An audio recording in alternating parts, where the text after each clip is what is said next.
Yeah, there we go. The hell was that all about? It had the right items selected in there. It just didn't feel like working. Let's try that again. Where's the dang button for this stupid... Hi, I'm Steve from Mac84, and welcome to whatever the heck we're doing today on a live stream. How's everybody doing? My goodness. Oh, boy. Who is in the chat here today? We have Bruce at Breakus Creations. This is all Bruce's fault and a little bit of Colin's fault. We'll get to that in a bit. Gutbomb is here. We have Colin of This Does Not Compute. We have Ian Scott. We have Ken of the Computer Clan. Gopherman96 is here. Distro's Project is here. Roger is here. Mike is here. Let's see. Trina, Thomas, Carthor. Let's see. Shoalfox. Oh, it jumped on me. It always does that. Regina Trans, Bomberfish, Gopherman already said. They're going by too fast. Mana TV, Tom B, Order Hacker. Alright. Well, when the thingamajig stops scrolling on me, maybe it'll be easier to read. But if I didn't say hello to you, hello. Welcome to whatever the heck we're doing today. Not exactly sure. We'll figure it out. Hey, Carl, how's it going? Hey, it's John, the big bad biologist, the big bad bench. I'm going to need your brain on this, buddy. It involves things close to your abomination heart. My goodness. You were here, but you left. Well, now you're here again. So, welcome. Oh, my goodness. Hey, Ken. Haven't seen you in a while. Hope you're doing well, buddy. All right. So, what the heck are we doing? Well, a few things. First off, I'm not dead. I think the last stream I did was like in early June. So... Sorry. Life has not been one of those things where I have a lot of free time at the moment. So it's just been, as soon as I came back from vacation in June, at the end of June, I was just slammed with work and I've been too tired and burned out from anything else to do anything else. So yeah, that's been fun. But I'm here now. My desk is a mess, as you will see.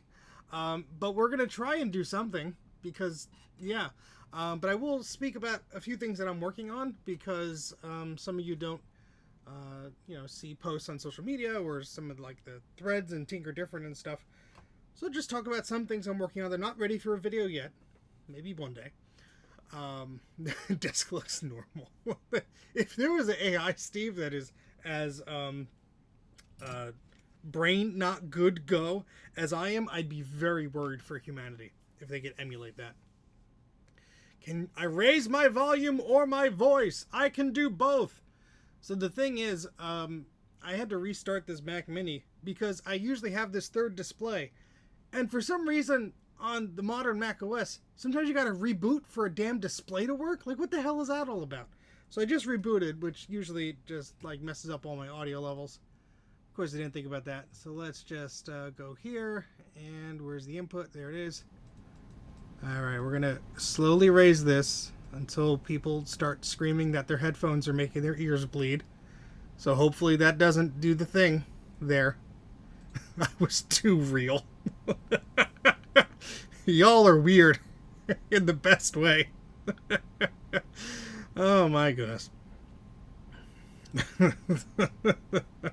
Sorry about that. I don't know what the hell I'm doing. So yeah, this is my third display that I've had here for ages. And the purpose of this display usually is to, look at the chat or something. Usually the chat's there, but I'll put like the YouTube thing over here, see how long we're running and how many likes we get and all that silly stuff. And I had this Mac Mini and only had the 2 displays, and I'm like, oh, that's fine. And a certain no. And so I got one of these, I think it's an Anchor branded USB-C dock, and it has an HDMI port on it. And it's like, oh, it can only run 1 display. And a bunch of people in the comments of where I bought it from were like, oh, yeah, it works, blah, blah, blah. So I'm like, great, I'm going to buy that. So I bought that. Then I realized the longest HDMI cable I have is not that long. So I tried out another one, and that worked. But I had to reboot the damn computer. I unplugged all the cables, tried all the USB-C ports. I had to reboot the damn computer for it to see the display. So today I walked down here, turn everything on about 5 minutes before I go live, as is usual. And this monitor is looking for its connection. And so I rebooted the Mac Mini like 7 minutes ago, right before we went live. And no bueno. So it's not doing its thing. So whatever, we'll deal with 2. We've dealt with less before, so we'll work on that. You found a Power Mac 8100 that's in pieces and smells like urine. That sounds like an excellent fix-up computer for somebody who is not me. Oh, that smells awful. Nando Cuz has a question. I have 2 Quadra 700s. One the front of the case. The other doesn't say anything. Does it mean anything? I mean, it could have just rubbed off.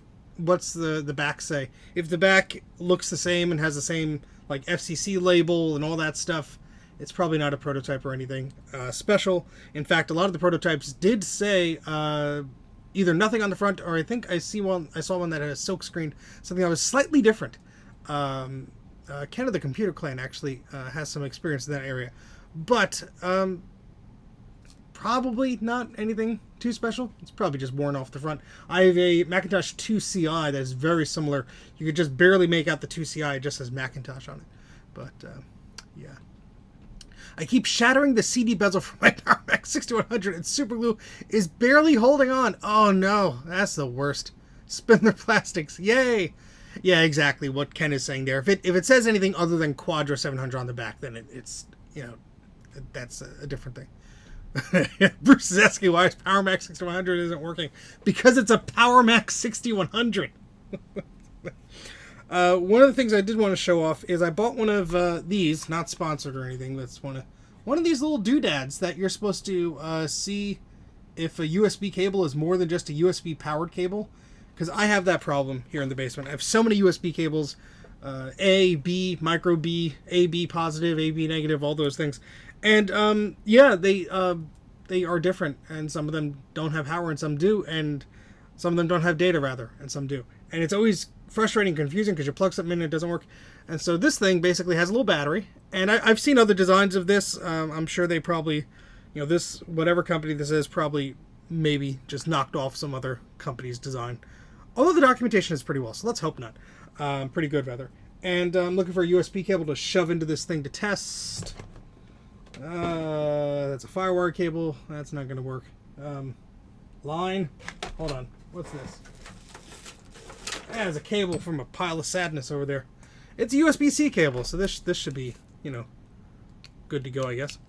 But you plug one in into one side and the other side into the other thing. I'm going to guess this is USB 2. And look! Lights come on! Yeah, it's a hell of a brand name, exactly. Wasn't even going to try and pronounce that correctly.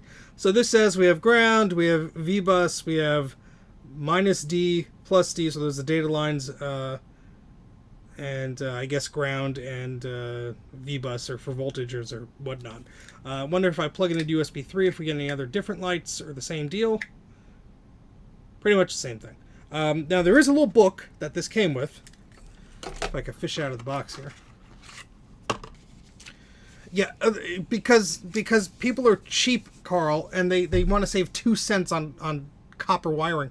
So, well, that's not the English version. But it does come with a handy little book here. That tells you what the little dots mean. So that's pretty cool. So, what happened to my screen? A browser updated? Or opened or something? Thanks, Chrome. That's exactly what I wanted you to do. Yeah. So, if you need one of these things, there's a few of them out there. I got the cheapest one, because I had like I was a few dollars away from a free shipping deal on Amazon or something. And it's like, add this to your cart. And I'm like, oh, you know what? I always wanted one of those dealies that did the thing. And I got one. I think it was like, oh gosh. I think it was like under $15 or $10 or whatever. But very easy to put together. You just put the thumb screws together. There's no soldering or anything. In fact, I left the sticky bit down there because there's actually labels for the other ports on the bottom. But I want to be another piece of this acrylic thing. I need another piece of that for the bottom. But it doesn't seem like that was in the docket for the costs for that thing. But so, Bruce, how much wine you been having tonight? Nothing related to the question you just put in the chat. Just curious, how that's going. Wow, Roger said he picked up an Apple Lisa. Is that a Lisa 1 or a Lisa 2? You got some Twiggy drives there, Roger? That's an exciting find. I have to fix up my Lisa. I don't know why I'm looking over here. It's on the other side of the damn basement. What day is it? Here it's Thursday, but I think you got a Friday, so you're good on. All right, so the other thing I picked up, this was also from Amazon or somewhere. It took forever to ship. I got a new meter / oscilloscope / whatever the heck. What the hell is this? Thing Go dual channel oscilloscope multimeter 3-in-1. And I'll read you the brand name. It's Zoy. That's how I'm pronouncing it. ZOYI. It's the ZT703S. And it's got a nice colorful screen here. It's like a bitmap screen. Like look how fancy that is. And it's also an oscilloscope, so if I pretend to know what the hell I'm doing here.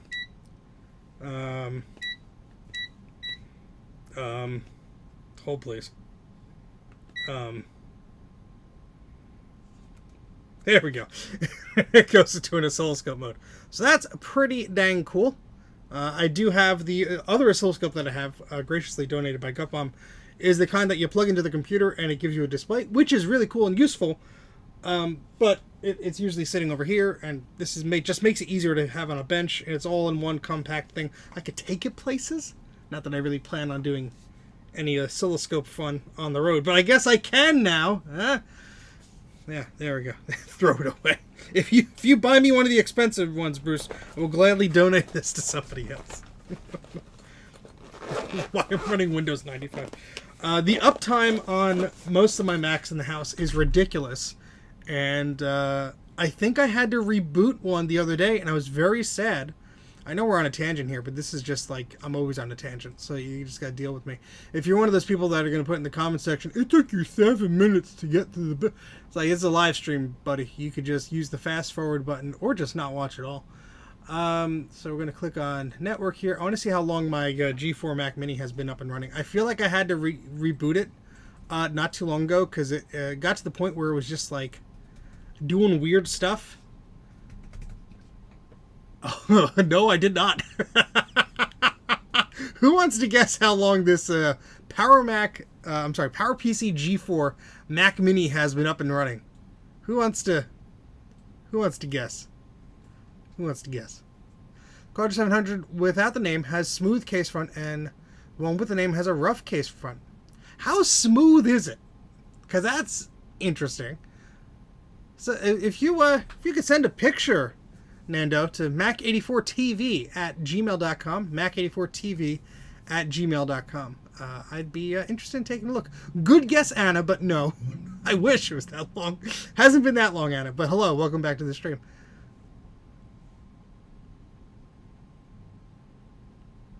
Botched cleaning job with magic eraser. Very possible. I once, what was it? It was an LC? There was a LC or a Performa 400 or one of those style machines that had smooth plastic, and somebody had it for sale. I think it was in New York or something. And I'm looking at the pictures, and I'm like, that could be a prototype, I guess. And I'm asking a bunch of friends. And then I look at the back, and you could see the indent of where like the icons were for the ports and everything. And somebody just sanded the crap down of everything. And I'm like, oh, okay. That's just crummy. All right, so we got some guesses here. My opinion on Swift, I've never used it, so therefore I cannot really form an opinion. I mean, it's cool, I guess. Yay, more options. How the hell do I share my damn screen? What the hell am I doing here? What is life? OBS is requesting you could go kiss my butt. Oh, is it doing this newfangled thingamajig? Where I have to do the display capture or the application capture. There we go. Let's just do application capture. That's close enough, isn't it? No, that's the wrong thing. Why is application capture showing the display? I don't want that. Here we go. All right, my goodness. I'm too old for these things. Where am I? Who's talking? Is it time for dinner yet? All right, so here's my Mac Mini desktop. And you can see it's been up and running for 112 days. Now, this does take into account that a few months ago, 112 days ago, I had to shut down the Mac Mini and plug it into an uninterruptible power supply, so UPS. So that's why it's been up for 112 days. I usually don't shut it off. It just runs nonstop, and it runs like a champ. And it serves up disk images, and I transfer files to and from and all that fun stuff. So, yeah, that's the Mac Mini there. Happy as a clam. What the chat's going again? What's the chat saying? What's the chat saying? So the more interesting thing in the chat here is about this computer here that Nando Cuz has, which I'm probably mispronouncing. Why is there a fly here all of a sudden? Hey Enzo, how's it going? Just catching up.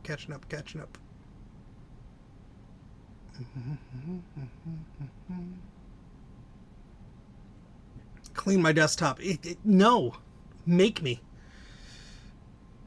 All right. So anyway, Mac Mini's been up doing stuff. Another reason that I've been so slow with like video updates and stuff is my network attached server has not been up and operational. That's where I store all of my video content.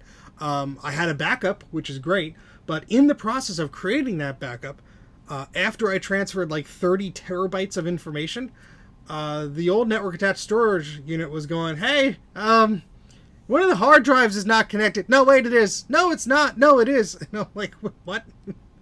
And so I had this custom built case, and long story short, the backup system was built from a Dell PowerEdge T320 system that a friend had given me for free, just missing the hard drives. So that was going to be my backup system. So I transferred all the data to there. It was fairly a painless process. I had to flash a SATA card and all this junk.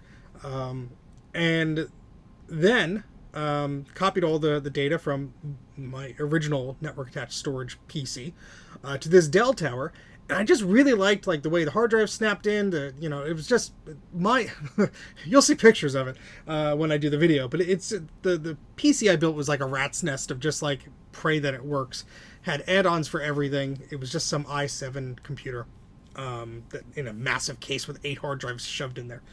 And so I started keeping my eye out for another Dell. At the VCF East swap meet, I picked up a 710 PowerEdge or whatever, much longer and deeper than the other stupid Dell. So it took up way more space. I bought a power supply for it, worked fine, and then somebody locally had a killer deal on a Dell PowerEdge T320.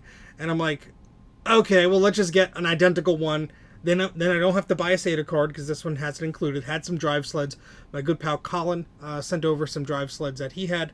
And so thank you, Colin, for that. And now I have my NAS up and running again. I'm going to jinx it, so I'm going to knock the wood now. But all the hard drives are working fine. No SATA errors or weird crap in the logs or anything like that. Like I was unplugging cables. I was replacing cards and cables. I just swapped over the drives, booted it up. It worked. So I'm like, yay!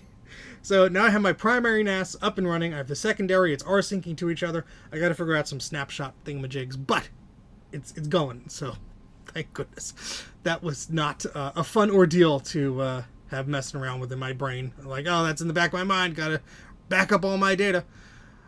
So Roger says it's a Lisa 2 with a 5 megabyte profile hard drive. Excellent. Good night, Francois. Probably you didn't see that. You're probably off to bed anyway. 3 mice on my table. Why? I have no idea. I have more than 3 mice here, so I think you're good. You just sent it. All right. Well, if you sent it to my email address, I will find that in a second. I'm curious about it too. It's way too late for that. You know, Bruce, you asked for a stream. You didn't necessarily specify what sort of content you wanted to see. You just asked for a stream, and me yapping is just much easier than me doing anything useful. Let me just check my email here in case this kind of individual sent the Quadra, which they did, and it looks pretty neat. You don't mind me sharing these photos on screen? I assume not, because you shared it to my email address. Let me download these just so nobody has to look at my inbox here. Doop-a-doop-doo. We'll save that one, and I guess I have to save them individually like some caveman would. Thank you, Gmail. Alright, so let's hey, Zodium! How's it going? Hope you got those stickers. Alright, so let's try and share this as I'm looking at it. I guess that's one way to do it.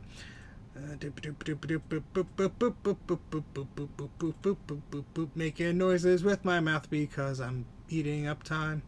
Alright, there we go. There's half my face and half a system, but there we go. Let's adjust the size of this. It's too big for my display. There we go. Alright, so this is the Quadra that Nando Cuz has sent me pictures of. So that is a very smooth front. Let's look at the back here. That's the interesting part here. So you got a Quadra 700, and it looks to me like a normal serial number. Let's try and see if there's anything that's suggesting otherwise here. Sorry, I'm bad at computers. It looks like a well-loved Quadra. Let's see. I mean, it's definitely different. It's definitely smooth. It could have just been a case that was early on. I mean, I can't see it in person, so I'm just looking at it. But yeah, let's see. Yeah, no font there. No type on the front. I mean, the sticker, it's hard to tell. I mean, it looks like a normal one to me. I only have one to compare it to. I don't have more than one Quadra 700. Mine is in a bit worse for wear shape, so it's really hard to tell. But yeah, interesting. Yeah, I mean, Apple could have just said, "Hey, you know what? This case is good enough. We need to meet these numbers. Let's just ship it." So that's a very 90s Apple thing that they could have done. But it is interesting that there is no name on the front. It could have, hey, look, there's me. That's creepy. It very well could be. It's a very early unit, or it could have been an earlier model, and maybe this sticker on the back was just slapped on to sell it. Who knows? But very interesting, that comparison here. Thank you so much for sharing. That is really something cool. I love seeing stuff like this because it's not something you see every day. I'll be thinking about that for a while. It's a Quadra 699. Yeah. Oh my goodness. All right, what the hell are we doing here? I don't know. We covered the oscilloscope thing. We covered my USB deal. Now to talk about what the heck we're doing today. Well, this is what we're doing. So, did they come from the same person, Nando? That's interesting. So, this is a thing. This is what remains of, I think, a Performa 5. Was it a 5? It had a weird number. I think it was a 550, but I don't know. It was like a 558 or something like that. So this is a wiring harness out of that, because the logic boards from those series of computers, this is a poor example, but it's just an example. I think it's from a Donor Color Classic. They have this edge connector, which is this big white thing with all these gold contacts. And the idea was, if I situate this properly, so this is located inside of the case of the machine, and you take this edge connector and you just slide it through these grooves, obviously in the case, and there you go. It plugs in. So you don't have all these external cables really for power and video and data and all this stuff. You just got an edge connector.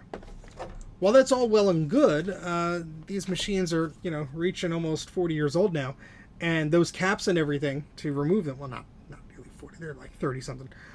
Those caps and everything, and sound issues and all these things that could go on with these boards are really troublesome to troubleshoot when they're inside of a computer case. You can't probe a multimeter, inside of there. And short of making one heck of a janky extension cable, really the only way to work on these boards is to either power them externally or have a wiring harness which would power them externally too. So that's what I have here, this very horrible janky thing that kind of works in the best possible way. And so yeah, sorry, I'm getting text messages from my significant other. So yeah, this is weird, and it looks like it's a mess because it is. These wires are supposed to be like taut in very specific ways, and it looks much neater when it's in the case. But yes, you're welcome, Gupum. Whatever accidental helpful tips I gave you, I'm very proud that I did. My other pal here, John, the Big Bad Biologist, Big Bad Bench, exactly, kind of works equals works great, has had more experience with this thing. Because he built what he calls a monstrosity. I think it's... Oh, no, he calls the abomination. I think it is absolutely beautiful. It is this wooden case thingamajig. And what that has is... whatchamacallit? The CRT from one of these all-in-one Performer or LC systems. And then it has not one of these harnessing thingamajigs, but two of them, because of course Apple made a slight modification to them when I think it was the PowerPC systems or the later 68K systems, like I think it's, I always get them mixed up. It's the 520 and the 580 have different harnesses. So you can plug in basically any of them, and I think the PowerPC one is very similar to the later one, but it has a different power rail or something like that. But the connector is different because the power is on the reverse side. So he has two of these connectors, which is super cool, and he's able to basically test these boards, which is super cool. I think he's working on, was it correct my memory, John, it's a... Was it the one that I DIY gave you? Either way, check out John's channel. It's a 575 or something like that. That is in rough shape. I'm glad it's in your hands, buddy. Yes, that is still in the shed, Carl. Shed still doesn't have electricity and all this fun stuff, because stuff you can find out on our podcast that Colin and I do. This is called The Unimplemented Trap. It's a Patreon and supporter exclusive podcast for myself and Colin. If you subscribe to either of our Patreons or YouTube membership deals, you get access to it. So that is a benefit. It's not a public thing yet. I don't know.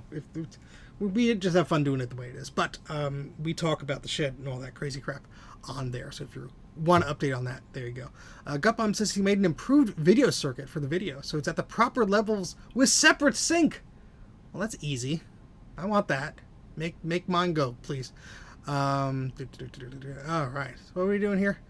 We're just talking, aren't we? Yes, IDE hard drive. Yeah, on the 580. I love the shed drum. I just want the shed done. I want to be able to walk up to it. I want to be able to flip a switch, have some power on, and lights, and maybe some cooling, like a fan. A fan would be great. It is so hot in there right now.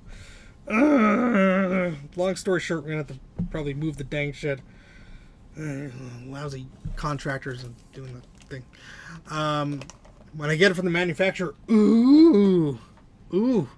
Wait, you're making fancy PCBs? What about my fancy PCB? That's very... Oh, just focus, you stupid camera. It wants to focus on my big fat head. If I duck down, maybe it'll do it. Now I just look like even more of an idiot. This is a PCB that's supposed to convert SCSI, but I had a spare, so I shoved it in there. And now it does video, kind of, sort of, maybe. So, yeah. Alright, so let's clean some stuff off the bench here so we could maybe get working on what we're supposed to be working on, huh? We'll make those angry commenters slightly less angry. They're never going to be less angry. It's just the way they are. Ooh, I hope, did you steal any of my, not steal, appropriate any of my notes on the pitch and everything from the PCB, or you just are smarter than I am and you just did it by yourself? That's what I would do if I were you. I wouldn't listen to any of my crazy crap. But, yeah. Good luck with it. I hope it works. Because I would buy one. I don't have to make it then. What fan is this from? Oh, that's from the... Oh gosh, that was the last thing I streamed. Is this freaking Sony power supply that's sitting on my desk? Not that one, the other one. I'm going to misplace all these things I'm putting in here. Why am I doing this? I'm working on an Apple tape drive thing as I put away all the screws on my desk. Here, slightly different view. You can not see my face. Good, but these are all screw posts and specific screws for an Apple 40SC tape backup drive that Apple released in 1987. Uses Quick 100 or Quick 40 or Quick 80 type cartridges, which can hold up to 40 whole megabytes. Screws. And that has been a hell of a journey. I made a post on Tinker Different all about it if you want to get into the geeky details of what the heck I was doing and why it was so challenging. And long story short, used the magic of 3D printing and big brain power to get the dang thing to read tapes. And I've recovered 2 out of the 3. The third one is under a paper towel over there as I'm trying to 3D print a better thing to hold down the thing so I could actually spool up the tape because it's the dumbest design. Huge thanks to Gutbomb for helping out with that because otherwise I would not be able to do it what I'm doing now. So. First message did not send. YouTube is very picky about messages. If you put in hyperlinks or anything like that, I have no control over it. Sorry. But hello, Erez Mason. How's it going? All right, so let's. I guess I would need a working board here. Ah, poop. I don't know where the hell I went. Crap. Me misplacing things. That's impossible. Well, I have my wiring harness here, so let's get that settled, I suppose. All Bruce's fault. If all else fails, I have a literal box full, 2 boxes full of titanium PowerBook parts. I'm equally not equipped to tackle those at the moment either. I know the very basics of Onshape to get myself into trouble and ask more questions. But Bruce did a video series on Onshape, and I hope he continues it. Even if the views aren't where he wants to be at the moment, I'll suggest that you have any interest in 3D modeling or 3D printing, go check out Bruce's Onshape video series. Bruce put a link in the thingamajig. Great tutorial on the basics. I know very little about 3D modeling. I was using Tinkercad, and everyone always laughed at me like, "Ah, the thing." But it's like KidPix. It just worked when I needed to. But when you have to do anything complicated, it doesn't work. So my pal Gutbomb here was helping me, do some things. But as all good teachers do, he showed me, I shared my screen and he was telling me, how to do things. So I learned it. He just didn't do it for me. But Bruce came out with a video series. Good. Part 3 is in production. Yes. Where he was working on just the basics. If you want to take a shape, you want to concave it, you want to do a cut here, you want to make a spiral thing. Because it's amazing what these programs could do, because you could... I was dealing with like Tinkercad, where it's like, okay, I draw a box, I can make it this tall or this wide, I could cut off a side of it if I wanted to, very basic things. But he was doing stuff where the software allows you to, like, put a hole into an existing shape and then, like, put it at an angle and then extrude from there, and then you only want half of it or you want this. It's like, that's great. I wish like, I knew how to use everything already. But as I... come into my own with the software, I will get there. So this board is missing a ROM chip and a sound chip and all the capacitors. So that's not going to work for us. I do have another one here. Somewhere. Crap. I will find. There you go. There's Bruce's thing. We aren't going to deal with the type of bits either. That's why you ended up with them. Yes, government. Sorry, I did not recognize your username at the moment. Yeah, that is why. Colin twisted my arm with these damn PowerBook G4 parts, and I'm like, I have one that doesn't work, so maybe the parts will be useful. And an exorbitant amount later in shipping, I have slight regrets over it. But yeah. Sorry, let's read some of the chat here. Basically, Apple's in-house creative team used Macs in 1990 to render a CGI intro to the Macintosh 2FX and showcases the motherboard. Oh, interesting. That's really cool. I'm sure that's floating around online somewhere. Okay, what am I doing here? Yes. Yes, Carl, I will get to that. I trust. Trust me. Eventually. Hopefully. I never see you mess around with an Apple IIe. I have like 3 of them, but all the power supplies are in a pile there. So I have to like fix all the reefer caps. I think one worked. Okay, where the hell is this board? You know, I thought I knew where it was. They say it's hard to misplace like a color classic, but here we are. Here we are. Anyone see any good movies lately? Oh, really? I have the Mind's Eye on Laserdisc. Like, all 3 volumes. And, like, Computer Animation Festival. All these crazy, wacky Laserdiscs. I was actually playing them at the previous VCF East show. With the Laserdisc player that I brought to display. Where the heck are these logic boards? I know I put them somewhere. There's the Quadra boards, which I'm not touching unless I have to.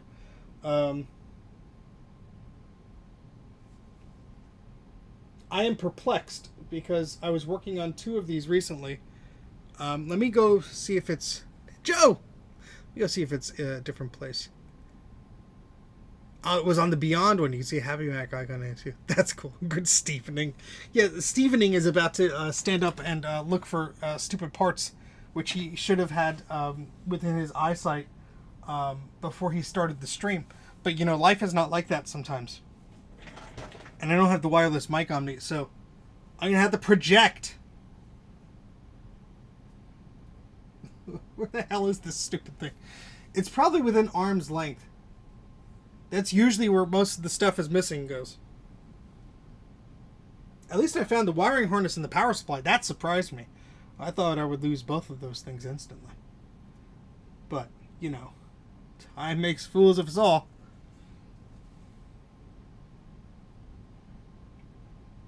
Gotta be around here somewhere. I see a titanium power book that I don't want to take apart. With all my stuff in it. You got everything except the rabbit. He wants to stay here. No, wait. If you're taking the house, then I guess it's a package deal. Where the hell is this board? Where the devil is Millhouse?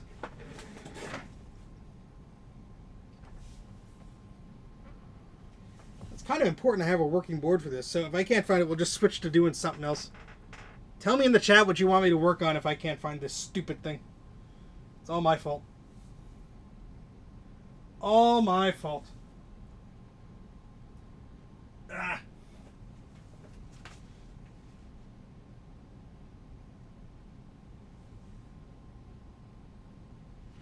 I'll be right back. Just give me 1 minute.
must have put it somewhere safe. Somewhere so safe that I couldn't even find it. Why is Joe counting? Oh, I said a minute. Yep. Quadra 848V. Maximum suffering required.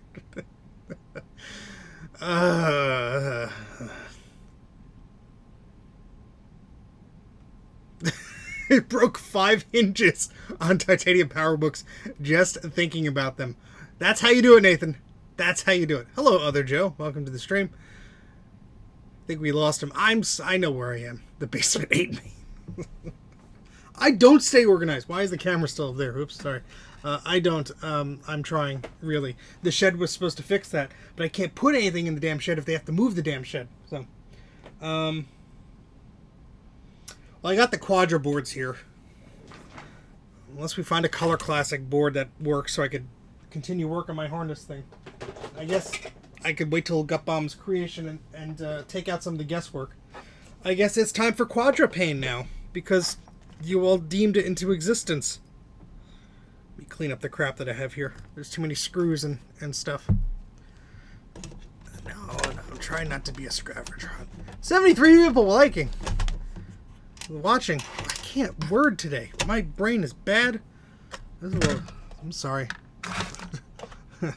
All those late nights at work really took a toll on my ability to speak. So,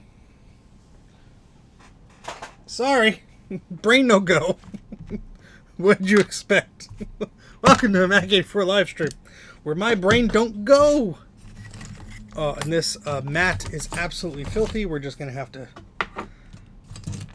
clean this off. It is disgusting. That was all the dust from that Macintosh 2 power supply that we worked on like a month ago. Of course, I didn't clean it off because, you know, I haven't been doing anything. But let's just try and tidy this up. Anyway, if anyone has any questions about old Mac thingamajigs, feel free to ask them. We've got a bunch of smart people here, and I guess I can answer some questions too while I prepare for the Quadra-ing. I guess I jinxed myself because I put a Quadra in the thumbnail of this video because that was the only image I had on my desktop of a logic board. I was trying to make a video thumbnail like 30 minutes before the stream, as you do, you know. It's the Tape Man. Hey, Patar, how's it going? Yes, I still have to 3D print more things and send them out. I was just explaining to everybody how I've been a bit busy, but rest assured, I will be happy to help resurrect your tape drive, even if just temporarily. Is that a magnet there? It is a magnet. How about that? But as you can see, this thing is filthy. Ugh. That was that dusty power supply we had. So I don't think we need that. Just go to the classic wood that's been destroyed over the past years. All right. Sorry, just catching up on the chat here. Quadra pounder. Mixed steams. Oh boy. See my 2CI question. Does the power supply for Mac 2CI the same one for 2CX or VX? Yes. It should be the same exact one. Different manufacturers made different, like GE and Aztec and everything. Should be the same. Same voltage and everything like that. And there's a third-party adapter that you used to be able to get, but their website doesn't work anymore, so I can't give them a shout-out. But, yeah. Yeah, 7100, I think. The PowerMac 7100 also has the same power supply. You know, John, Big Bad Biologist, Big Bad Bench, I have seen a lot of talk on the Tinker Different forums about, like, things that should work. And that's a very interesting question because I think there's like a doc floating around or a spreadsheet floating around. Yeah, Gutbomb has it. There you go. Hey, Ron! It's Ron! Ron's here.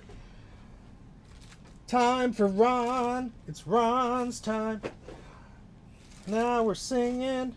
Oh, there's the other color classic. But this is, what is this missing? It says color classic. Steve's live stream, February 2020. My goodness gracious. Well, I don't have the VRAM for it or anything. Oh, that looks disgusting. There's a lot of flux on here. Back in the pile it goes.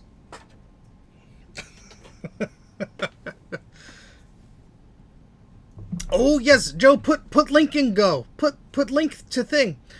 So Joe is one of those smart people in the 3D printing community who like creating cool stuff for all of us cool people, and he went through some extensive testing and all this stuff to create a filament color, or work with a company that makes filament to get a color matched filament for the later PowerBook series, like the PowerBook 500, 1400, 5300, 3400, stuff like that. So Joe just put a link in the chat there. And I haven't ordered any yet because I have beige filament I haven't even touched yet.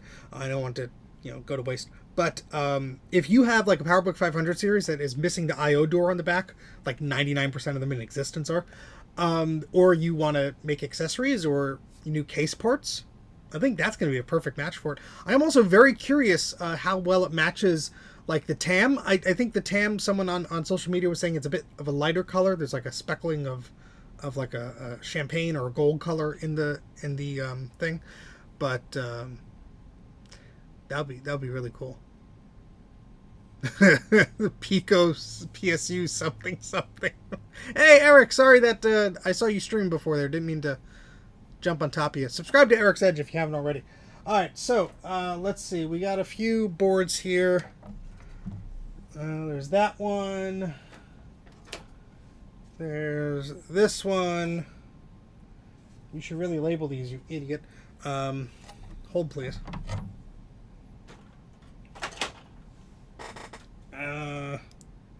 This one's mine. Where's Ron's? I think Ron's is in the bag. It's in a big old anti-static bag. I want to try to get Ron's working. Because, he's given up hope. He thought it got lost. It probably did for a period of time. Damn it, Stephen. You just had these stupid boards. Hold on.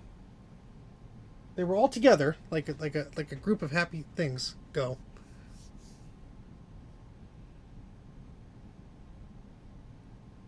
I can't read the chat. I'll get distracted. Yeah, your 840AV board. Hold on. It's make your brain make it like do things, and it will surface somehow.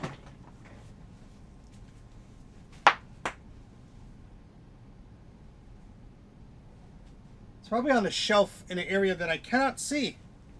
I just saw the dang thing. Hold, please.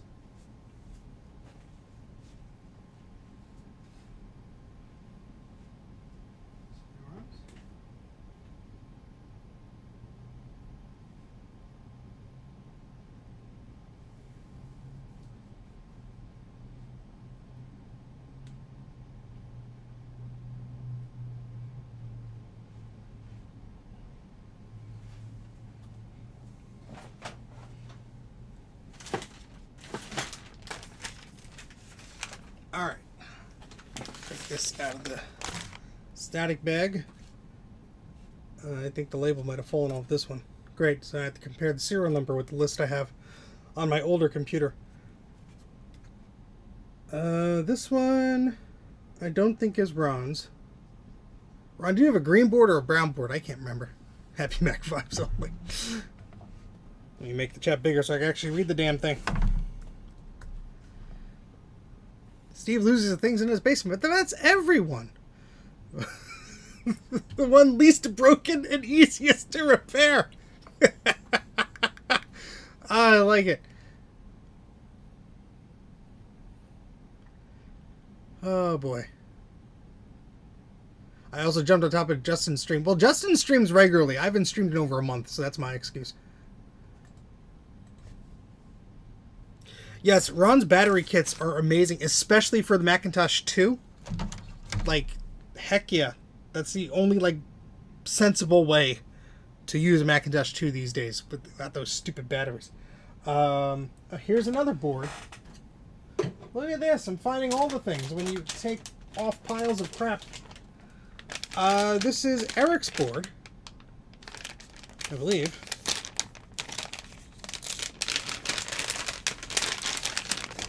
Let's see, I could detect which board it is based on I put labels on these anymore. It's because of the serial number, I guess. No,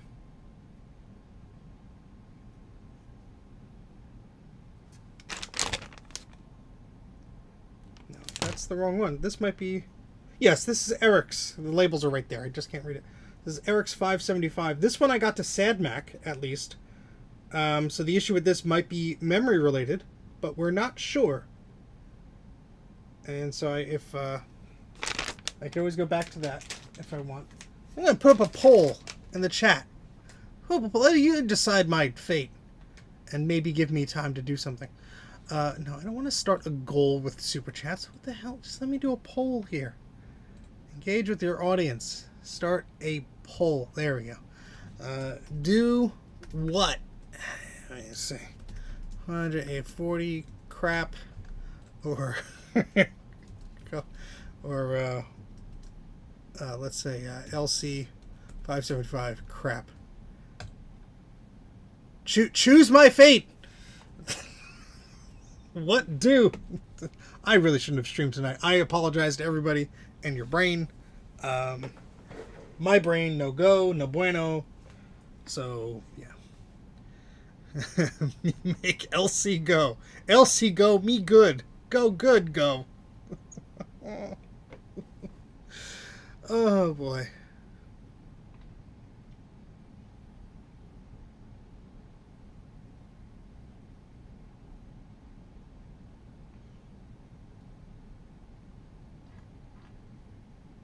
Both at the same time.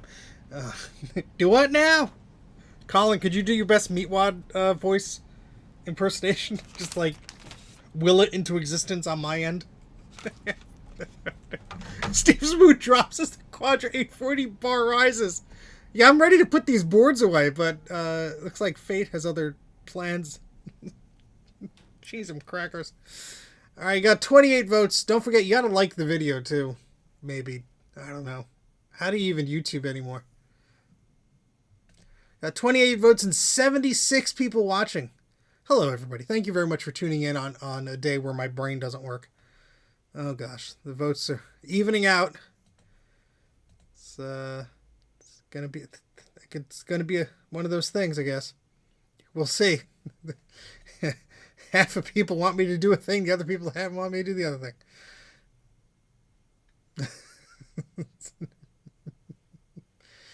Do you what now? Oh, yeah. Those all-in-one Macs get a bad rap. I mean, yeah, the plastics shatter when you look at them these days, but do it for the memes. Of course, my mental anguish and suffering isn't taken into the equation.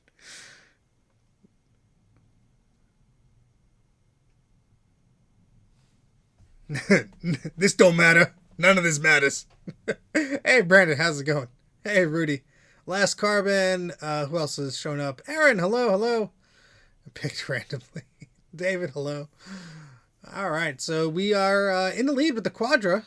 I'm sorry, LC. I can't read today or speak, obviously. Just cut the stream and go get ice cream. That's a great idea. Oh my god, everyone would be so pissed. Just bring down a thing of ice cream and just start eating it on stream. Nobody wants to hear that, let alone see that. But I am not touching the Lisa today, that's for sure. Not equipped to do that at the moment. Dual-wield irons. Alright, so it looks like the LC575 is winning by 10%. So we'll give that a few seconds as I mercifully put the Quadra boards away. Because I do want to work on Ron's Quadra board. I believe that one is in a very big... anti-static bag. It's in a very big one, so I know where it is. And it's not. I don't think it's this one. I have a list of the serial numbers. I have to go back and look at it as my printer takes the brunt of everything that I shove on into it. What is the thing go? Steve eats ice cream while repairing ASMR. PowerPC 7 or 8 is better. What? Alright, we're officially going with the LC575. Eric's LC575. Where the heck did I put that power supply? Here it is. We can test out a new oscilloscope maybe and not blow up the house. That'd be cool. So shout out to Ron and Joe of jcm-1.com. So currently for this power adapter, I actually have this plugged into it. And this is, I'm going to get the name of this right because there's a few of these and I don't want to say it incorrectly. Oh, the name is not on the thing. Was it the Pico Mac Combo SE guy? Ron put a link into Joe's store, or Joe put a link in there. But this little cool doodad gives you ATX power input, and then this cord goes to the power on your SE or your SE30. And this little doohickey here gives you VGA video out, which is really cool and very handy for troubleshooting these things. So you don't need an analog board. You don't need any of that crazy CRT stuff that, you know, you have to muck with. You just get a standard LCD or CRT, plug it into your VGA, or get a video capture solution, plug that in, and there you go. It's very fancy. Hey, MacFX, how's it going? And build your own little cat Mac or whatever you want to do. And Gutbomb made some really cool cases to make your dream a reality. So if you have a logic board for one of these SEs or SE30s, or even, I think there's models for the Classic series and maybe even the Plus, something like that. You could make a desktop out of it with one of these cool adapters. Very handy. That's why I was plugged into the end of this power supply, because that's how I was using it last. All right, so let's figure out what the heck we're doing here. I call mine the Cat Mac SE Edition. Say that 5 times fast. The VGA comes out of the power connector. Well, so the connector on the SE, I have a board over here. Conveniently, I know where that is, because this one's a very sad one that is not going to work anytime soon. So that port there, the big white chunk there, that's what, like 14 pins? There's plenty of stuff on there. There's I/O, there's power, and stuff. So the video signal comes out of there, because that goes to the analog board. So some TTL logic shenanigans.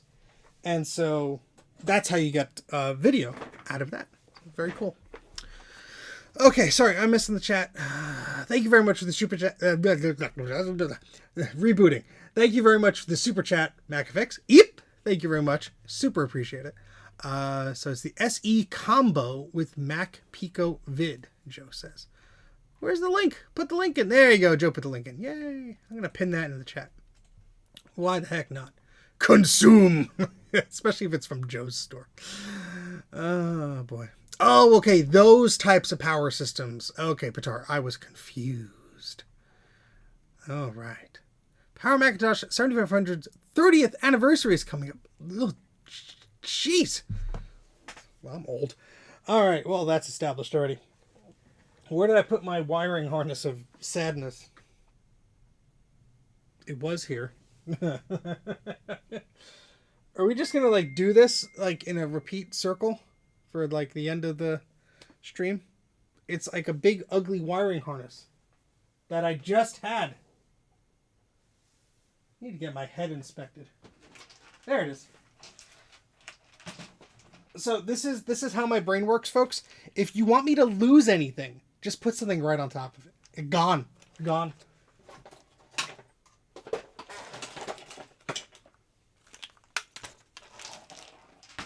It's like that trick with a dog, you know. Gone. Just gone. All right. What are we doing here? We got Scuzzy. Got more Scuzzy. We got sadness. So, the previous history with this board is it came to me completely dead. And now it makes a sad Mac sound. Or at least it does when it's plugged in to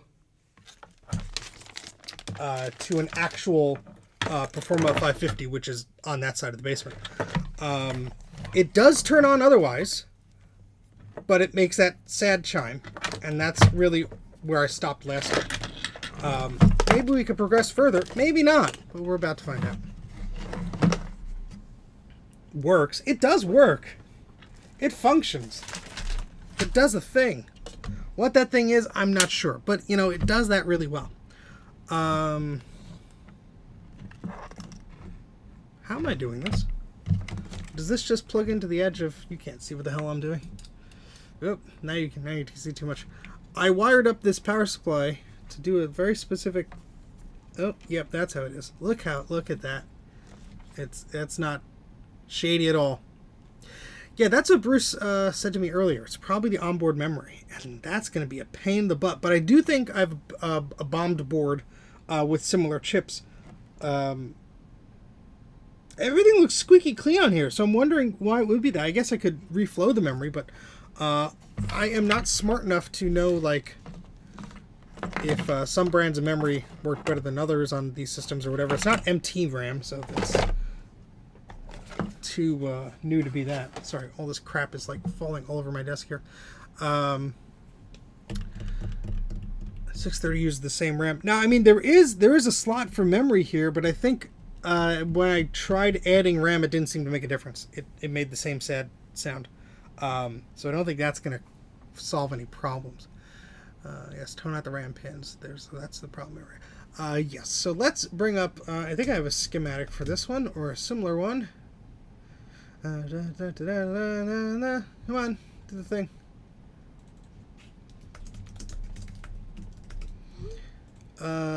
Documents. Schematic. There we are.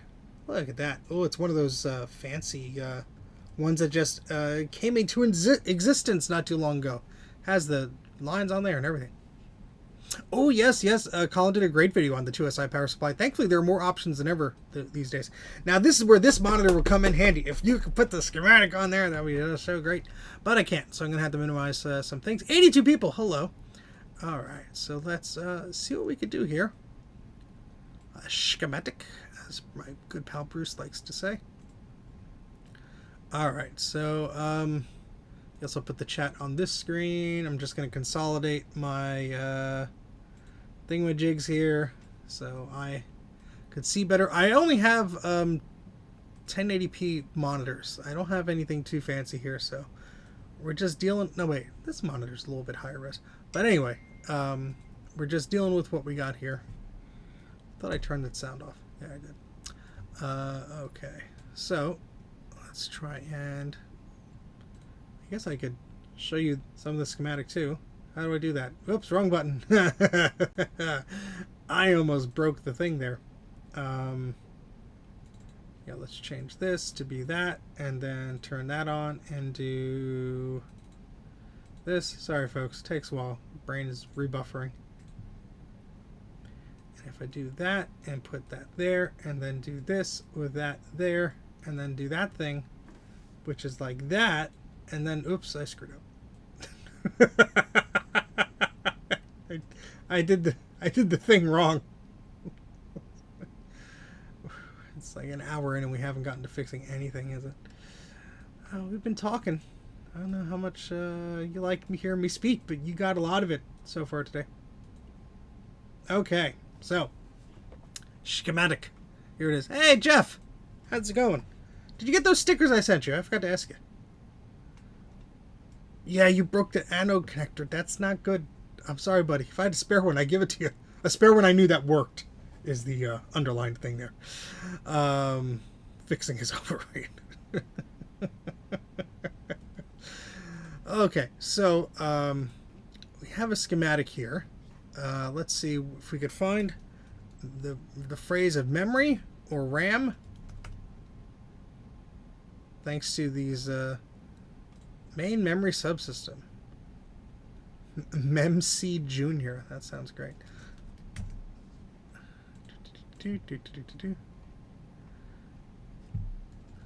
Hard to see. ROM sim, DRAM sim, what does it say? Bulk bypass chips placed near DRAM sim. So there's little caps.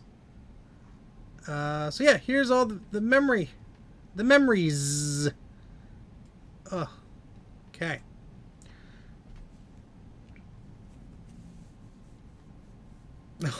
Be careful, dude. You do not want to get shocked by a CRT. But be careful, Jeff.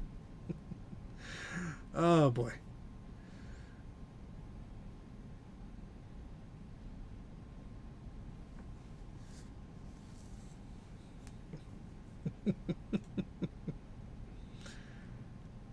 Yeah, so Ron in the chat here, I don't believe is too far from you, Jeff, and has a classic analog board. I think Jeff, is yours the color classic? or which one were you playing around with? Just sprayful. Either way, Ron is a great guy. If that part would suit you, that might be a good option there, Jeff. I could send you his contact information. Classic 1, okay. That might work for you. So I will forward you Ron's details. If I could, I'll do that after the stream. No, you know what? I'm going to do it now because I'm going to forget. Ron's on the Discord, as the kids say. So I'm going to start a chat with the two of you, and y'all could figure it out. If that's okay. Oh, okay. You've talked to Ron. Excellent. Excellent. Saves me a click. And we can get back to doing whatever the hell we're doing. That's right. Trying to fix computers. Okay, so I guess we're going to need the microscope at some point. But for now, let's move the camera here. And we're going to look at the board while I try and make sense of things that go schematic-y in the night. So let's just switch to this view. Let's make my view a bit larger and less focused on my gut. There we go. And hopefully we could figure something out. Glorious 4 megabytes of RAM! Yeah, there are 2 revisions, so... Jeff and I were planning to steal the Declaration of Independence, but Nick Cage beat us to it. Well, maybe you'll come back for a threequel. Alright, so, let's see if my wiring harness still works. I have doubts about this. So that's all scuzzy. We don't need that. This has a light on it, which is handy. And this is, this doohickey here gives me some sort of video out. And I have the best luck with this plugging into an old CRT. So that's what I'm going to do. Because I have an old Performa CRT. A hot garbage CRT that most people dislike. But it's sitting right there. And it still works. So I'm going to lean over my workbench here. And stab the power button as the lights dim for a second. And we'll see if we get any picture out of that. Oh, my camera cable's caught on something. This is why I don't stream anymore. I'm a complete mess. Who isn't these days, huh? Just trying to survive. Alright, you can kind of see the monitor, maybe, kind of, sort of. Let's go to this so I could make this screen smaller, because I've only had 2 monitors here. Hey, Dave, how's it going? Hey, Mark, how's it going? That's a loser talk. Alright, so, let's see if I broke anything here. So I have this little board here. Let me just make sure that that is not shorting anything, because I don't want to hurt this Mac any further. Because there's, you know, there's voltage in electronics. All right. So the only indication I really have is if the LED on this board lights up. But I think we're okay. So I'm going to get a power cable. Line. Where does that go to? That goes all the way over here, doesn't it? Excellent. And I have a power strip here. So you turn that on and off. Alright, so we're going to plug this board in, and maybe we'll get some picture. 3, 2, 1. Actually, we probably won't, because it's sad-macking. And the fan did not spin on this power supply. That's slightly concerning. Because it did last time. What the heck is... Oh, I have to jump the pin. I have to do that thing. Yeah, I don't have any of the speaker circuitry working on this. Because that requires the analog board. I didn't get that for yet.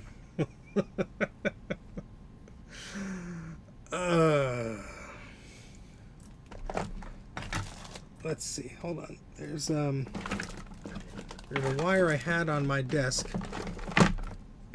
I don't know. People like to watch, but maybe they're not signed in and they can't like. That's okay. That's okay. The box is empty. All right, so we're gonna Let's try and bridge this connector here. Just shove wires into a live power supply. What's the worst that could happen? This stream was brought to you by the hospital that Steve went to after he did a dumb. Whoa. This stupid power supply powered on and the fans spun just by the capacitors.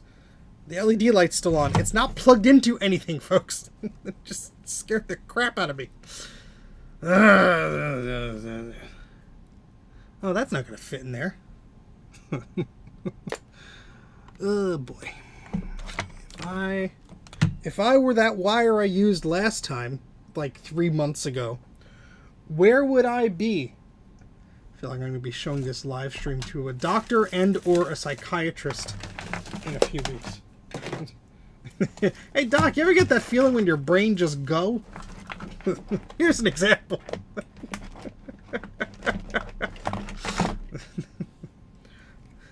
Ooh, fire. Oh, my good wire strippers are upstairs. But I do have a soldering iron and some teeth. There we go. You know what? That's close enough for me.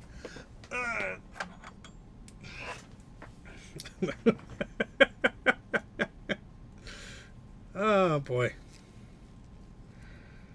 Believe it or not, I'm having fun. So, I thank you all for joining me in whatever the hell I'm doing today. All right. Let's get some of this stuff over here. This is some of that wire sheathing, what's it called? Shrink tube. Heat shrink tube. You could test if I broke my dealie last time I used it. See, now I'm not even using real words anymore. And the piece of shrink tube I cut in order to save it for next time ended up on the floor. That's exactly what we do here. Oh, the website's broken. That's not good. All right. So for those of you just joining, no, you don't have to adjust the picture on your television. I am still not doing anything yet because I am an idiot. Somebody just pushed the heart button on the thingy. Slowly losing his mind. Again. What is this, the 400th time? I have lost count. Where's my solder? There it is. Yay. I actually found something. Everything's coming up Millhouse. Alright, let's turn on the soldering iron for the first time since a long time. Let's power button go. Oh boy. I need to smell that sweet, sweet solder. I'm not supposed to be in here! If anybody knows what that quote is from, you are a good friend of mine. Where did I put that flux? Oh, fluxy, flux, flux, flux. Where did you go? Something's burning. Smells like pizza.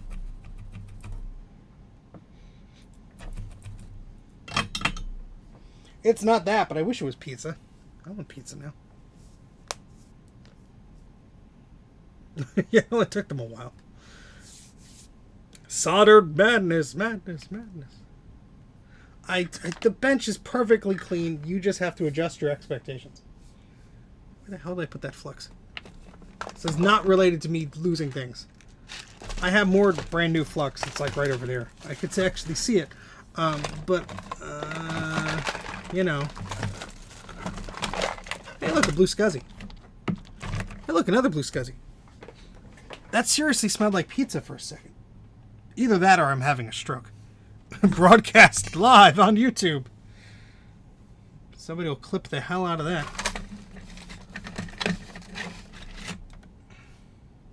Nope, that's still the wrong thing. Yeah, where the heck did this flux go? Because I haven't soldered in like... Yeah. Is it on the bench behind me?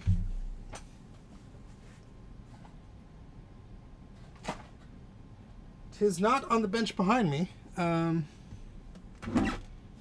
Where the heck it go? I guess I'll open up the other one. I don't want to delay any further. We're already delayed. This is the stuff I got, the Chips Quicks. It was cheap and plentiful, so there you go.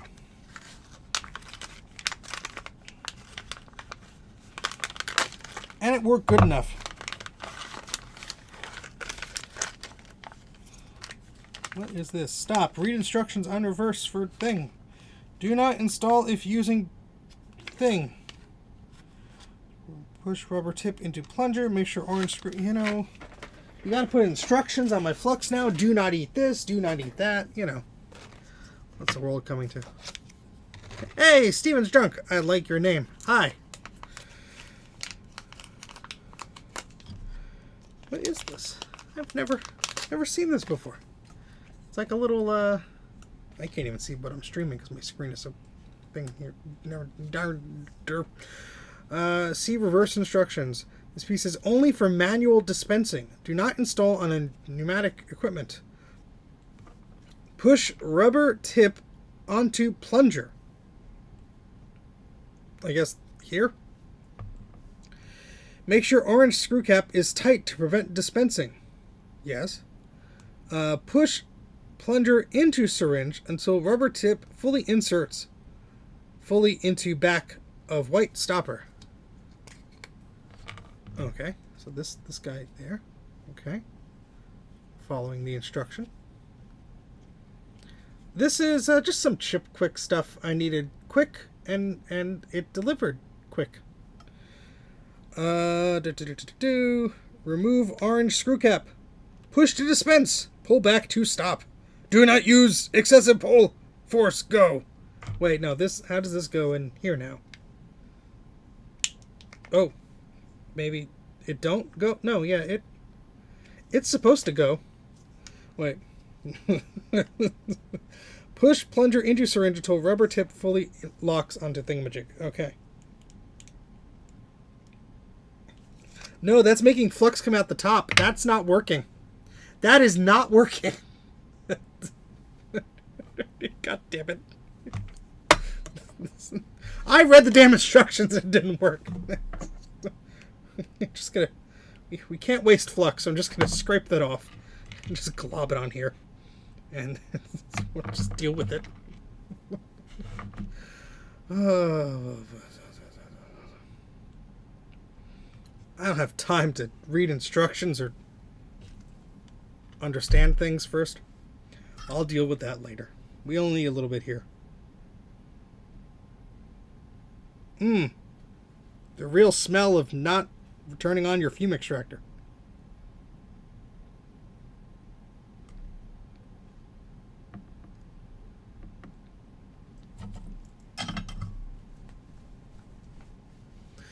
It doesn't sting as bad if you don't breathe in. I don't know what the flux is going on. I really don't. I am just like... Alright, so breathe harder. There we go. Put that on that end. Doesn't really matter too much, but we are doing this because I'm an idiot and misplace everything. That's not the real reason, but you know, it's very close to it.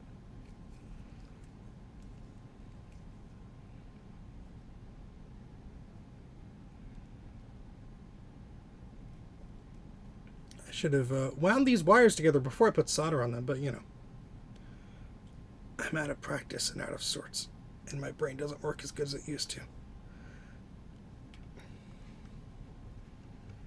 That's close enough. And Garth is going to laugh at me as I stab more burned spots into the wooden base of my thing here.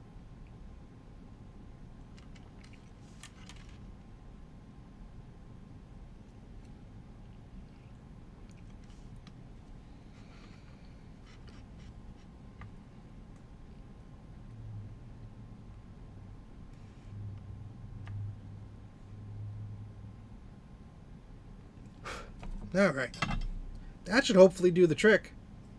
I'm not doing any brain surgery here. I'm just trying to join two pieces of wire together.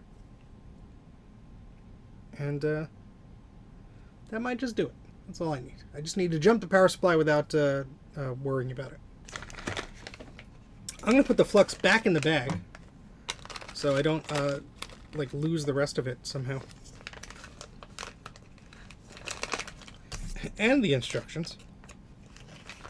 And we'll figure that out in due time. It's not rocket appliance. Garth, you don't know how close I was to saying the wrong thing. Okay, so now we're going to use our newfangled dealie, and we're going to jump those two pins on the power supply. So when it gets power, it actually powers. So there's the green, and there's the ground. And when those are together, magical things happen. Then we take the other part, which is supposed to be like that, and we line that up, and there we go. Bob's your uncle. Okay, so in theory, this should just work now. Docket defiance. Get off of my docket. Oh, my screen is like too far this way. Hi. There we go. Okay, sorry, brain. All right, let's turn the soldering on off right now because you don't need it at this moment in time. Make sure our flux capacitor is fluxing. We got our little LED here, which should light up. You can't see it, but I can. And that other board that I saw here before is a Color Classic. I'm going to temporarily steal the VRAM from the 575 and put it on the Color Classic because I know the Color Classic, I believe, chimes. Yes, it does have a sound chip in there. Oh no, it needs the other video memory. I think the Color Classic does not have any onboard VRAM. Then I won't get any video out of it. I just saw some VRAM. Hold please.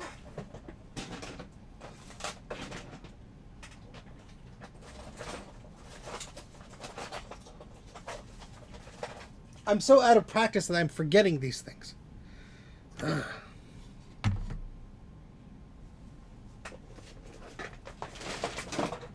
Let's see. Those are important. Those stay there. Those are less important. Those go here. So I think you need some I thought I was losing my voice earlier, and I am now. I think you need some matching VRAM modules to get video out on the Color Classic. And David, shut up. I'm trying, dude. Here's some Color Classic RAM. So I need one stick of this. Should be, wait, is it Color Classic or a, yeah, it's a Color Classic. And that is, yeah, that's VRAM, not regular RAM. Okay, so the other module was over here. So one could assume that the other is like sitting close by, which it might be. So, no, this is just memory. That's not video memory. So the Color Classic just has one. I'm confused. Unless this isn't a Color Classic.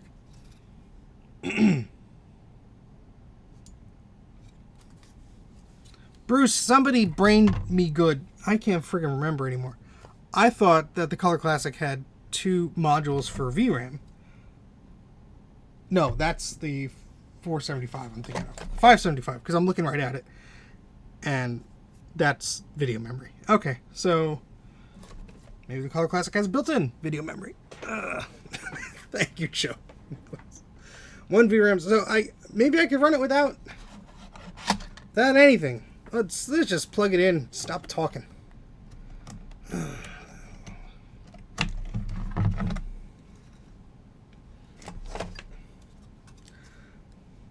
Less talk, more plugging in and exploding. So I have electrical tape on here because there's one pin of this edge connector that's a little bit iffy.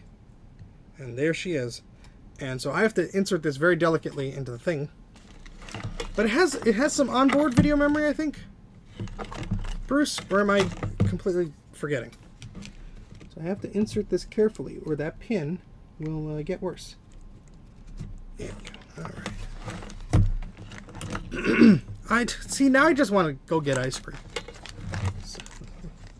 Steve, weren't you going to stream? Yeah, I just talked a bunch, and then I went to eat ice cream. That's a good deal. All right. I think this will maybe not explode. I'm going to test it on my Color Classic board, because it's mine. So, 256 built-in video memory. Thank you, Ron. Appreciate it. All right, so I'm going to plug this in to the power supply. I'm going to flip the switch here. No sparks. The light goes on the Color Classic board guy deal. And we'll see if we get any video out on the CRT. We are not at the moment. But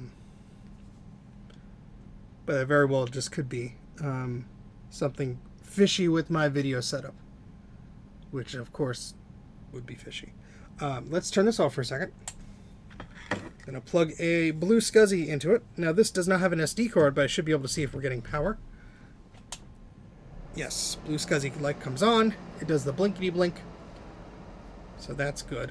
Yeah, we got a line. We got a line going from up to down on the CRT. So it's not happy about the sync signal, obviously, but you can see a line slowly going on the CRT. So it is doing something.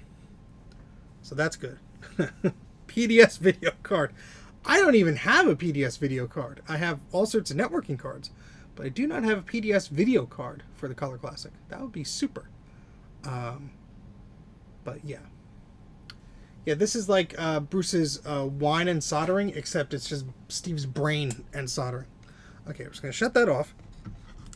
I think I was able to get some sort of usable VGA signal when I was using a capture thing. So let me go grab that. It's right over there, and we'll just plug it in and see if that wants to work with a video signal.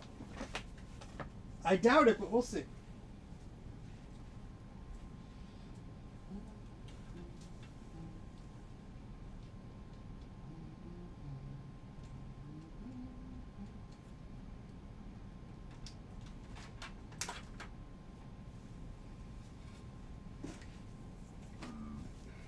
Alright, so we got this AVIO dealie. It's not ideal, it's not a video scaler, but sometimes it'll work in a pinch, and I don't have my video scaler set up now, so I'm just curious. We're just going to try it. If it doesn't work, it doesn't work. But I'm going to plug this into our Mac Mini. Hopefully it doesn't have a heart attack. Okay, the little light is on, so that's a good sign. Let's get this video cable unwound. Whining about losing everything.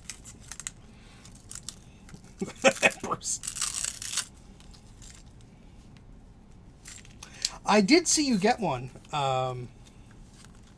Ron. That was, did you actually buy the card from him, or did you give it back? I forget. I emailed that fella, because I wanted a few things that I had forgotten about. And, I never heard back. Or I think he responded once. And then I did a follow-up, and it was like, nope. And he was like, I don't want to hear this from this weirdo anymore. I don't blame him. All right, so let's plug in. We're going to need a video adapter. So we'll just use this guy here. This guy there. We'll just see if this wants to work. It probably won't. But you never know. You simply don't know. Until you try, and then you just cry about it. All right, so let's add a video source to our OBS here. Capture card, there we go. And let's see if it shows up. There it is. We'll set that to a low resolution. And let me open a video window so I can see what I'm doing. I need to see what I'm doing, I guess. I'm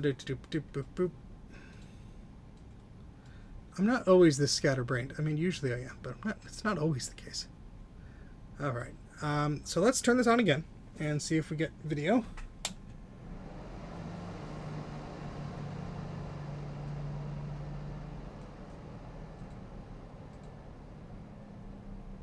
Yeah, I don't think it's going to recognize without any of those sync signals or anything like that.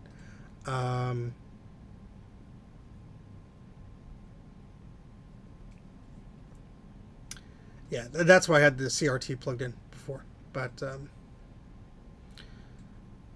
there was a thing I did. I think I bridged a connection, and the sync signal was different. I can't remember. I honestly can't remember. But yeah, no, there's nothing on the CRT. It's not plugged into the CRT. It's plugged into my LCD, which through this little video I/O dongle deal. But it's obviously not a pure enough video signal for what it expects, so that's not going to work for us. What I will do is shut this off, and we're going to manually look at the RAM chips on the board, see if we can spot anything. Let's move that out of the way. This is all Bruce's fault. I am so out of practice. It's embarrassing. I am just happy to have you all here, to be honest. This plug has to go into...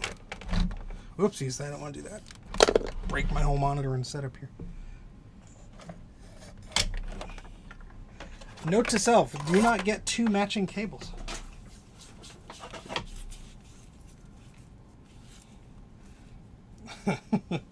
My brain has something connected, I'll tell you that. It's like a hamster on a wheel. Alright, let's plug that in so we got power to that excellent day. Alright. Okay, so if I go back to here. Oopsies. Why isn't the microscope not want to work? Come on, microscope. You can do it. You can do it. Yeah, there we go.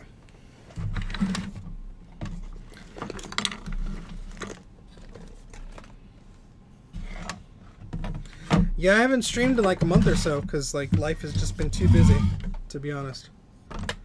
Now you know my brain don't work. Let's see if I remember how to do the thing. Probably not. So we're going to use our multimeter, and we're going to see if we can figure out if there are any bad traces. Maybe the RAM is just simply not connected. Who the heck knows? There we go. Let's use our fancy multimeter. We bought the damn thing. Might as well use it. The hamster is dehydrated and sleepy.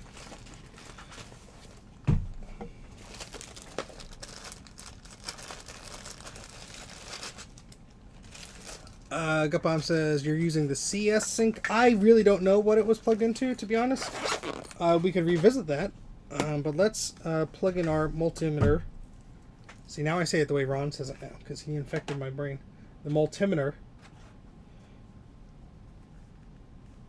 And let's plug these leads into the thingamajig. And we're finally doing stuff, and you've only been watching for 90 minutes, so...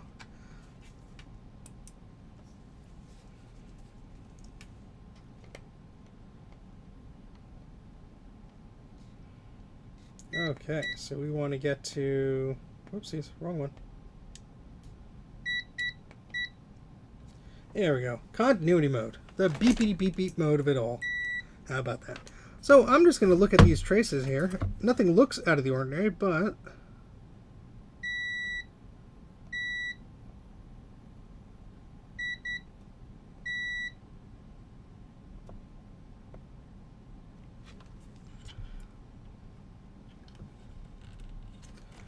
try and get a little bit better view on this thing from my end, because what you see on the camera is not exactly what I see with the microscope, because not everything is perfectly in focus.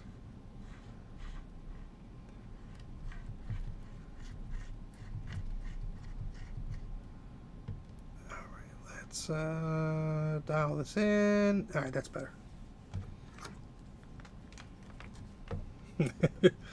My heart doesn't work anymore. We all know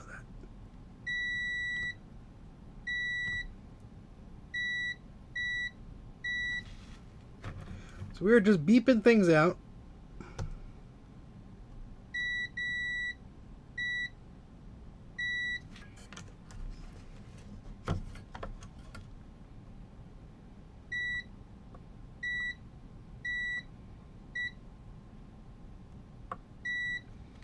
Because once we know the chips are on there okay, we could progress further. Seeing if they are disconnected elsewhere.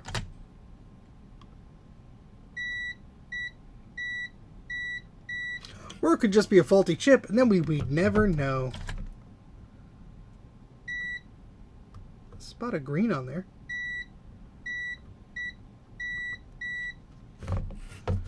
This board is pretty clean looking. Beep.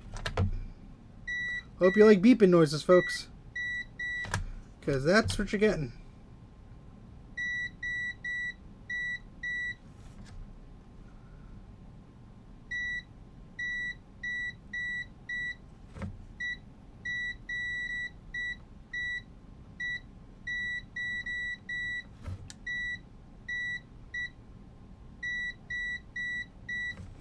Beepity beep beep beep. Beepity beep. I need to get some water. I'm dehydrated.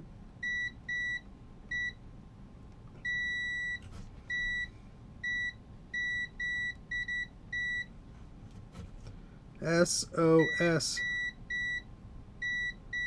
Save our Steve.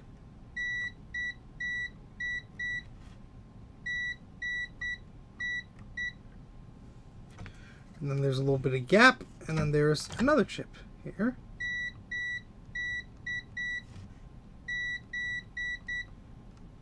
Now I visually inspected this and everything looked fine, but you never know. Sometimes there's just a blob of solder that has cracked or whatever. So it's always good to check the basics, no matter how big your brain be.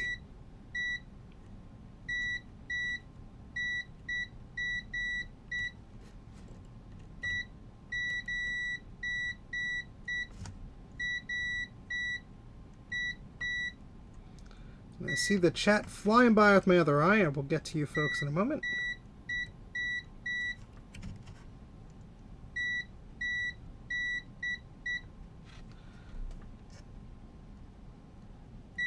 Alright. Your oscilloscope can let you know if the chip is faulty, but that requires power, correct?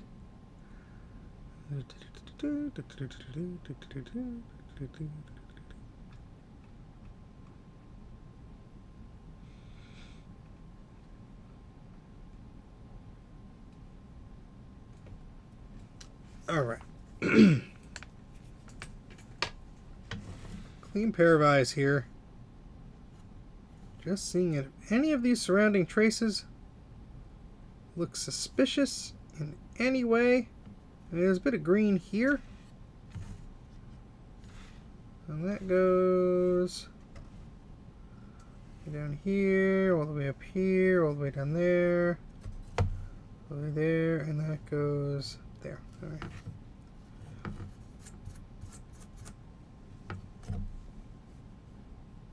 It's broken. A plus deduction there, Joe. A plus. So I actually don't need video at this point. I just need sound. But I believe the sound on this system has to be grounded a certain way, and there's the analog board involved, and I haven't cracked that nut. But look at this. We got some gunk here.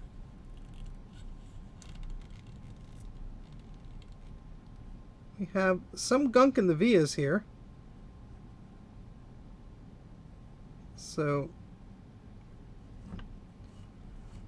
it could be something, but all of them kind of have that look to them. These are pretty gunky here. You can't see because I can see. Let me adjust this so you can see better. There, that's about what I see.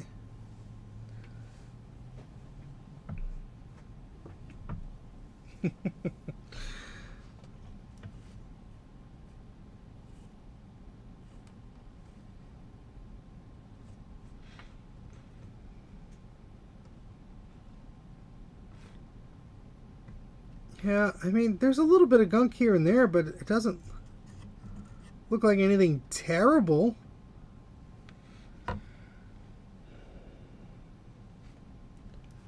Now, all these memory traces, where do they go?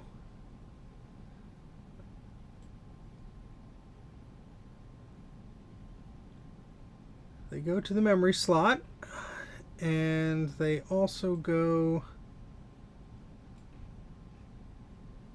So that's J12.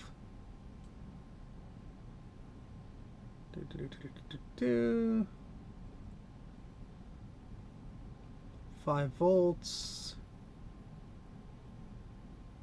83.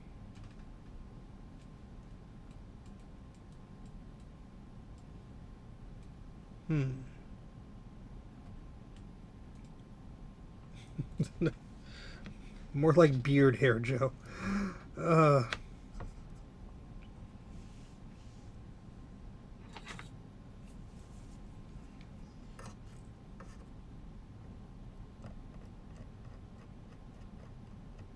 It's been on there, like caked on there. My goodness.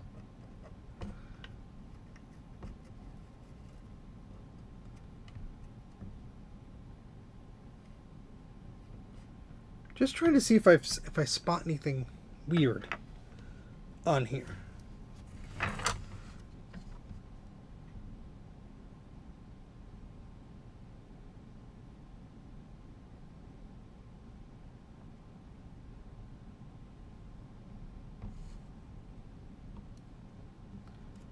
mean, that solder isn't looking beautiful, but it doesn't look like it's cracked or anything. You've seen it. You can't unsee it. Yeah, so this did have, before, this little, this area here, which I had to redo, which it doesn't look particularly great because there's old flux there. But this is the area I had to redo a trace from there to here. And then I had to put this chip back down. Let's see if that's still acting normal. Oh, good. It just put the display to sleep. My multimeter didn't turn off. How about that? Yep, no worries, Joe. Thank you for hanging around. Yeah, that one's a little bit crusty in there, but...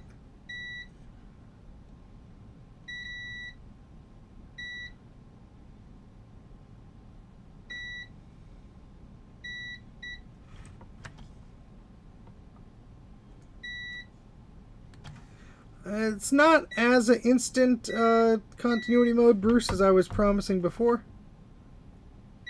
But usually it's pretty quick.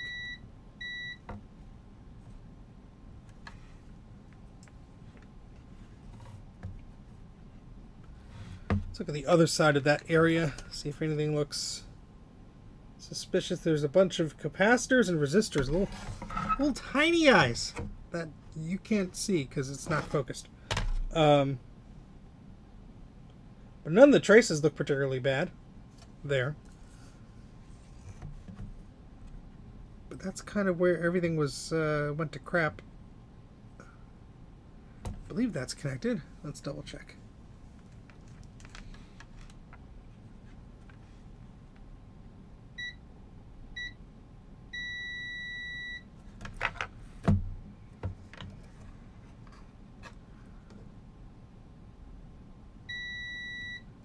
Ugh, some crust on here. Probably some flux from me. Yep. Yeah, here we have well, IC. Seems to be okay. I should have really just lugged the 550 over here, but what's the fun in that?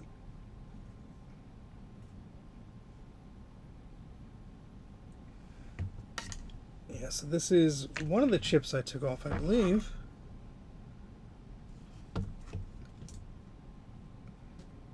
Yes, that's the egret chip, or the CUDA chip. I think there was a bad trace there.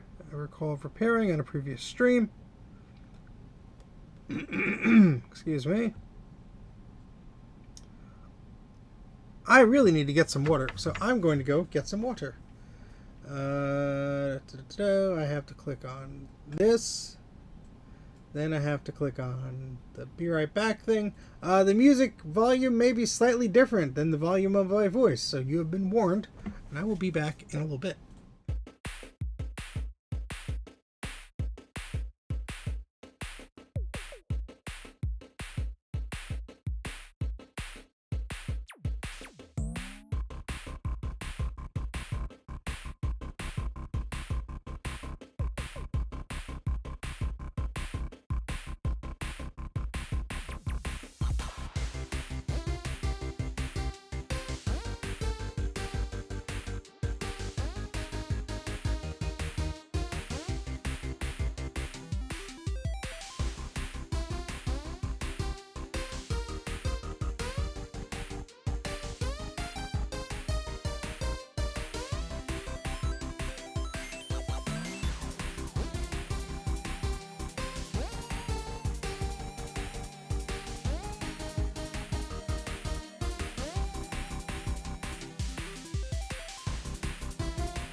I'm back.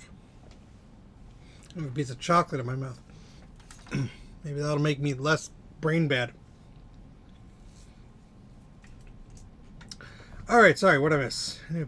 So many regrets. You're damn right. Well, chocolate ice cream, close enough.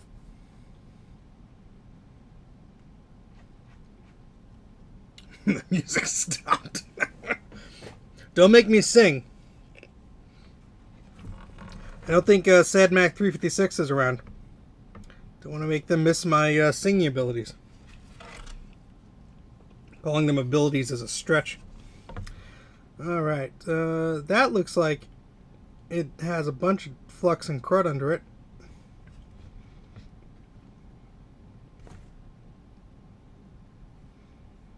I don't know if I cleaned that before. I think I did. I must have removed that at some point, yes.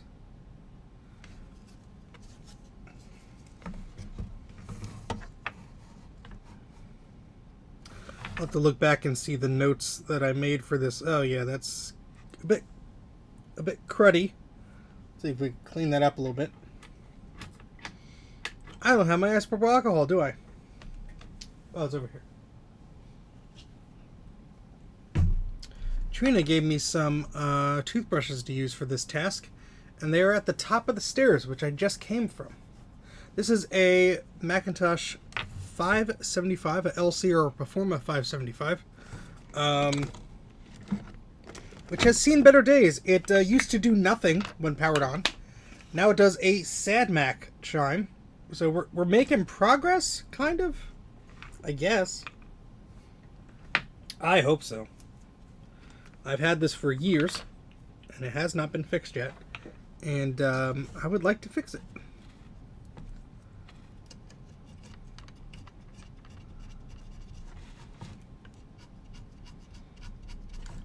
Yeah, I think most of this is just old flux and crap. Nothing that's going to particularly harm it, but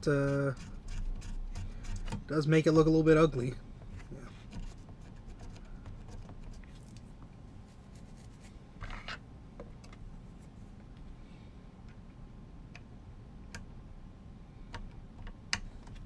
I should be using the scalpel somewhere on my bench. Actually, I usually don't keep it on my bench because then I have the tendency to find it by stabbing myself, which you don't want to do with a sharp tool. You generally want to avoid that. But, you know, none of us are perfect, especially me. Where the heck did I put the scalpel? That's not good. Did I put it over here? Yes, it is. There it is. Yay! Yeah, see, this is just... I cannot... This is where I could fit the scalpel in at an angle. And there's just a little bit of crud in there. This just looks like flux, though. Yeah, that's just old flux. I don't necessarily think that that's causing our SADMAC problem here. What if I like pointing? Oh, boy. Yes, I do silliness on the podcast, though.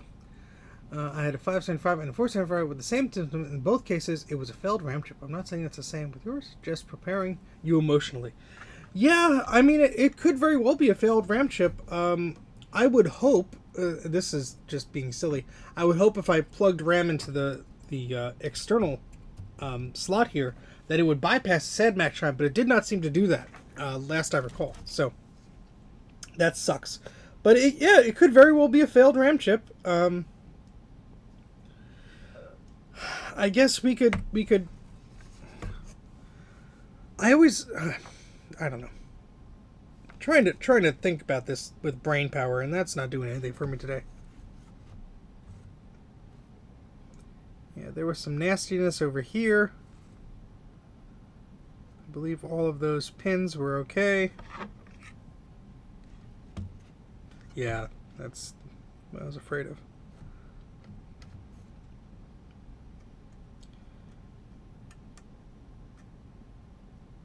Yeah, I think some of these were a bit... Yeah, I had to fix one or two of these, if memory serves.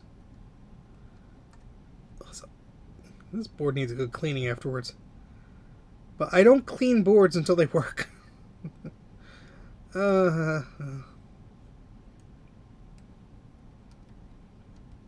you can tell by all the little fuzzies on this thing.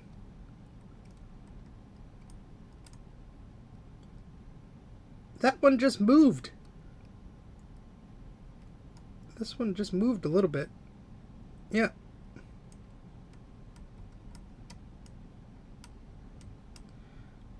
This one right here just moved. Alright.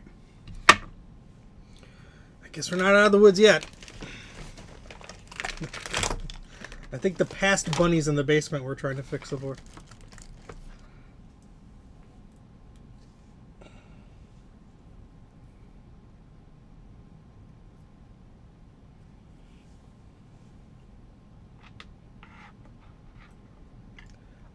Not necessarily sing, but we get goofy.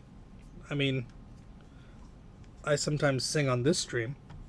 I'll just be like singing about capacitors or Macintosh Garden or just something dumb. It's just really a spur of the moment thing. And it's like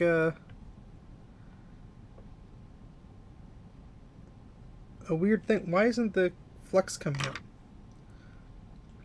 I guess because I installed the thingamajig wrong. Very well possible I did something wrong. I'll just do it a weird way. There. Now there's too much flux. Never have too much flux. Delicious, delicious flux. The bunny is fine. He is a rambunctious little boy, and he is absolutely a troublemaker, and I love him to bits and would not change a thing. But he is doing well. Thank you for asking.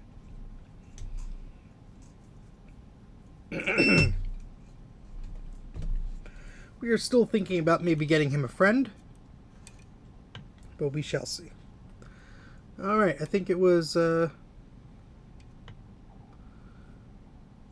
this one? That's way too much solder.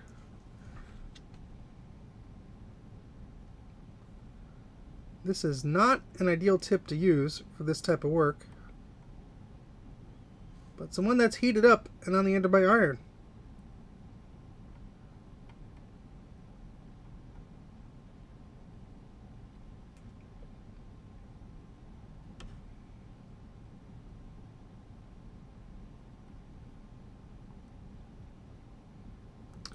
And that's why we made ourselves a little bridge.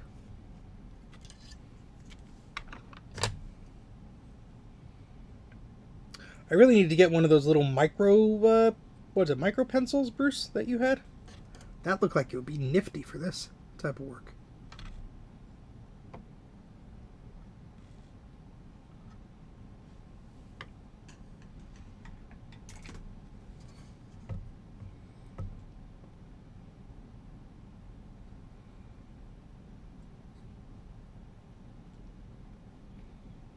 That would look pretty ugly there. Jeez.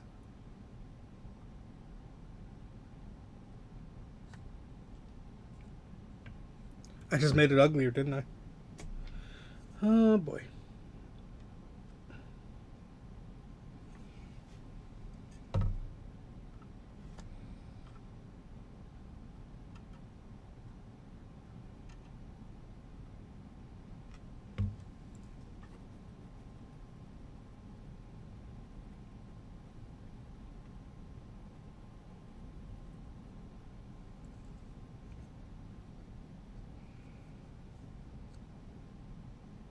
Oh, no worries, Aaron. Thank you very much for stopping by. Sorry that, sorry for everything at this point. But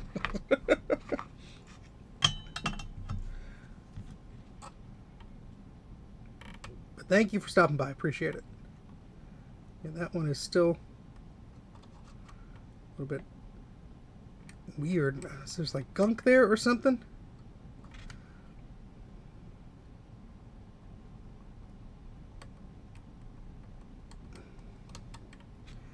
Try and get that a little bit better, and I'm just going to test continuity there. I doubt this is going to fix anything. I don't even know what this Texas Instrument chip does, to be honest with you.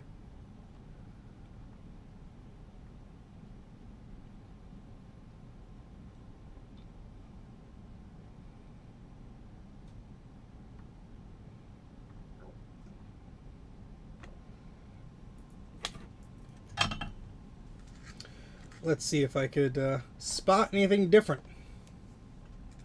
Let's see if the multimeter's still on. Yes, it is. Oh, I like this multimeter already. It stays on for a while. All right.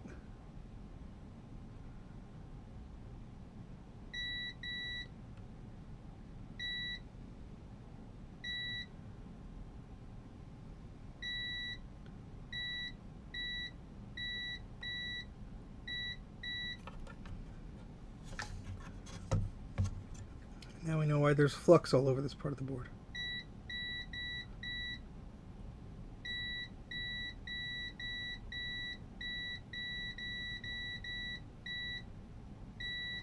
Alright, so at least nothing is disconnected there. Does it look pretty? No. But at least it's not disconnected.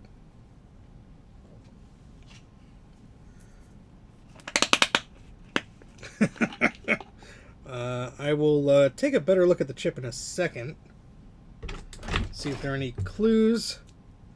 It is the U12 chip. If that means anything to anybody. Just give that a little bit of a clean. I see there's some leftover solder there. I'll just get rid of. Ugh, some of these vias are in rough shape.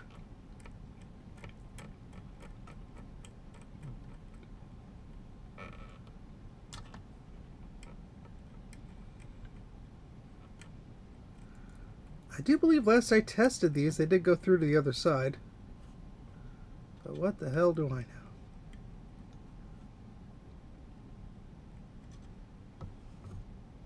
Oh, this one's crusty on this side.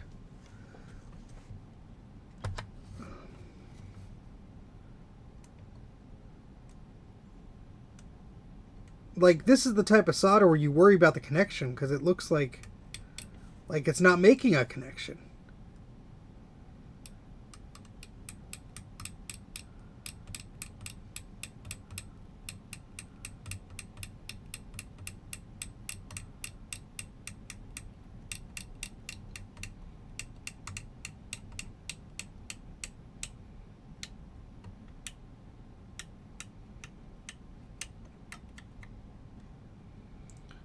I mean, it looks like it is, but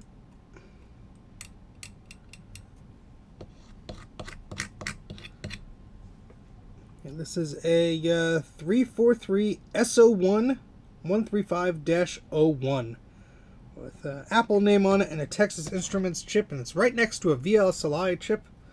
One of these could be like sort of like a glue type chip, maybe the equivalent of that on these boards. I'm not really sure. It's just a guess.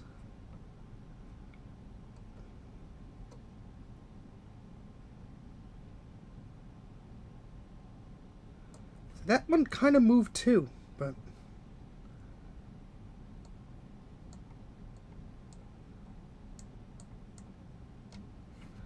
I mean, these don't necessarily look too bad now that I scraped all the crud off of it, but it does make me wonder.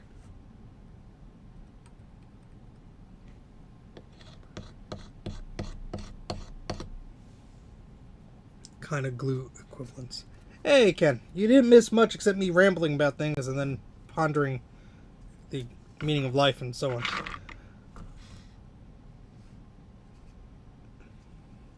think, Ken, I saw you tease on the social medias you're doing something with one of those analog pocket video game deals. Those always look kind of neat.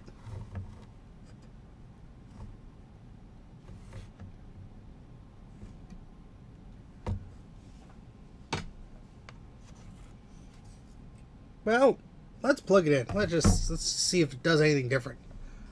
Analog pocket dropping Saturday. Excellent. Look forward to that. All right, let's go back to this screen.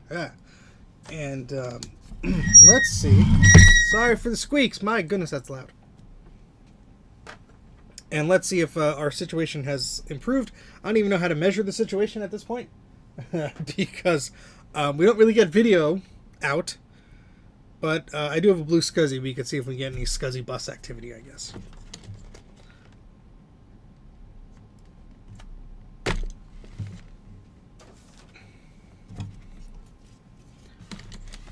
Make sure all the pins are aligned here. We get a nice smooth connection.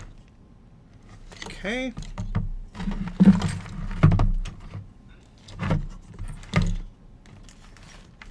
And let's plug our CRT back into this. Now I forget the pinout for this VGA deal, but for the 575, so that's ground. I forget what sinks I have plugged in, to be honest. We're just going to plug it back into the monitor and just see what happens. This is before we deal with the Color Classic. Let's just see if anything changes. I don't know. I'll tell you if there's something on the monitors. I'm not going to move the darn camera and it not be worth moving. Oh boy. Alright, so before we plug it in, let's make sure Everything is not touching anything precariously. It's kind of just sitting the way it's sitting. And 3, 2, 1. Alright, so the board is getting power. We have a little LED on the board. It's only one sync on the edge connector anyway. Okay. Yeah, I'm not getting any image from the monitor. We'll plug a SD card into this BlueSCSI in a moment to see if we get any boot up activity. I'm not going to hold my breath on it. Yeah, C-Sync. Yeah, it's all on one Mac, so that's why I have this weird contraption here. Let me shut this off for a second. Let's get an SD card. This is a little 2 GB SD card.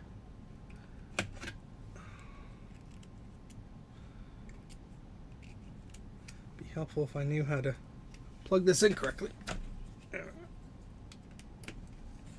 Let's just put a system on here.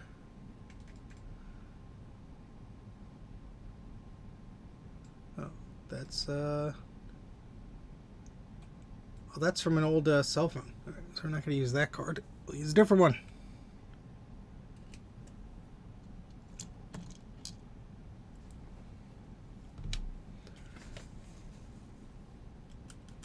Let's see if that one wants to play nice. Yes, here we go. LC575. Perfecto. Excellent. Let's eject that. And unplug that and put it into our BlueSCSI. Go to BlueSCSI. Oh, wait, no, this is the bad one. That wouldn't have gotten us too far, wouldn't have. Let me grab the good one. The good ones. Ugh.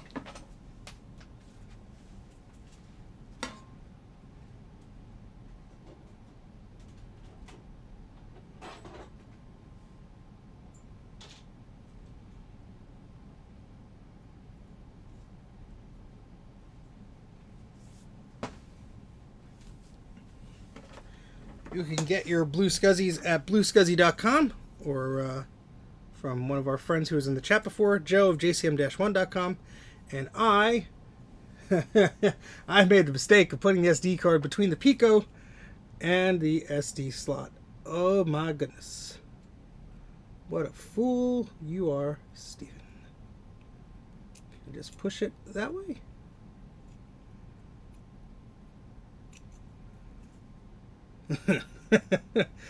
Oops. Rookie mistake. That's what happens when you don't play with computers for a while. Have you hugged your Macintosh today? Almost got it out. I can see most of it coming out. We've all done that. Oh boy. I am bending the crap out of this SD card housing with these tweezers. There we go. My goodness. Just gently bend it back.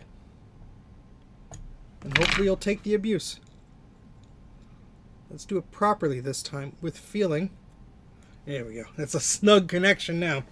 Alright, so we're going to plug the BlueSCSI into the back of this just to see if we get any hints of it doing anything. I doubt it's going to behave for us, but you never know. Let's turn this sucker on. So we got the blink, so we know that the BlueSCSI is blinking. So it's getting power, which is good. It means the board's on and everything like that. But I do not see any blinking, excuse me, like it's doing activity or anything. So I'm assuming it's still sad macking and not happy, because it's certainly not booting up. So, yeah, that's me wearing shorts, but that's also the BlueSCSI and the board. How about we go over here? There we go. Let's look at all the junk instead of my junk. Hey, that one Windows fan. Thank you very much for the super chat. Yep, you're back. You certainly are. I am, I guess, too. I'm losing my voice. I don't know why. This is terrible.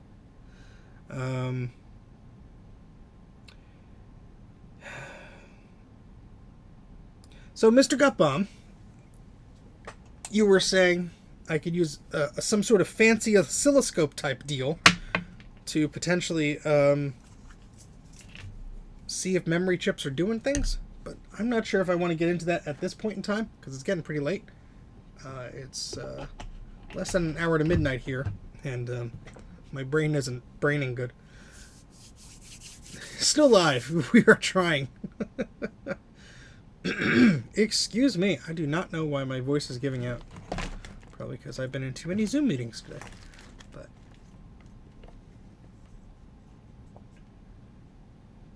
if the signals look weird.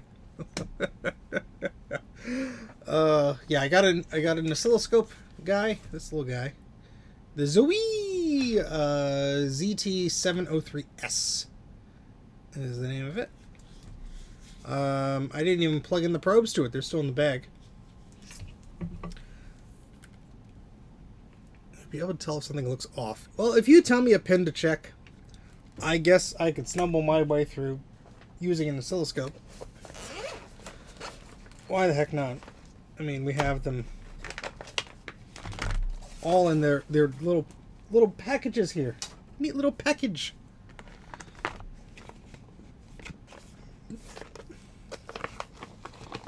Well, thank you very much, Cupom. I will not keep you long. I promise. My voice won't last long, so I'm assuming I just need the one because I'm not going to do two things at once here. So just channel one should suffice. Gotta love BNC connectors here. And this little guy is ground. So we're actually going to need a little extension dealie. I have this guy here. Yeah, so let's... I could just clip ground to, like, the sound jack. Or oh, you know what? A little peg under it is ground, right? There we go. Just clip that there. And just clip this guy to that guy. There we go. That's good enough, right? You need to clip something to the ground. And the ports don't work. The pegs underneath don't work. Ah, poopy doopy.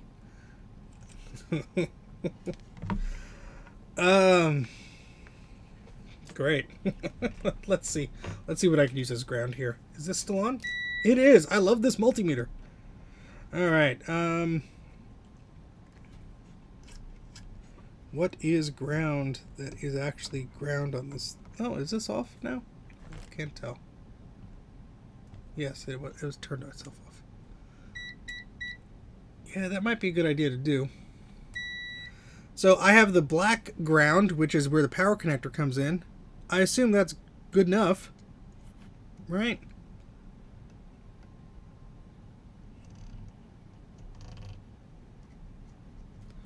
Make sure this stupid thing isn't on so I don't fry it or anything.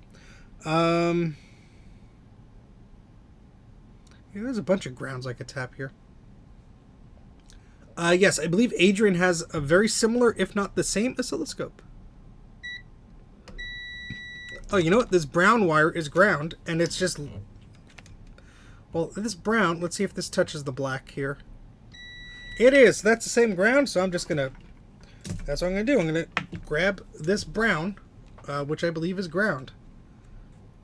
I believe so. Correct me if I'm wrong, Gutbomb.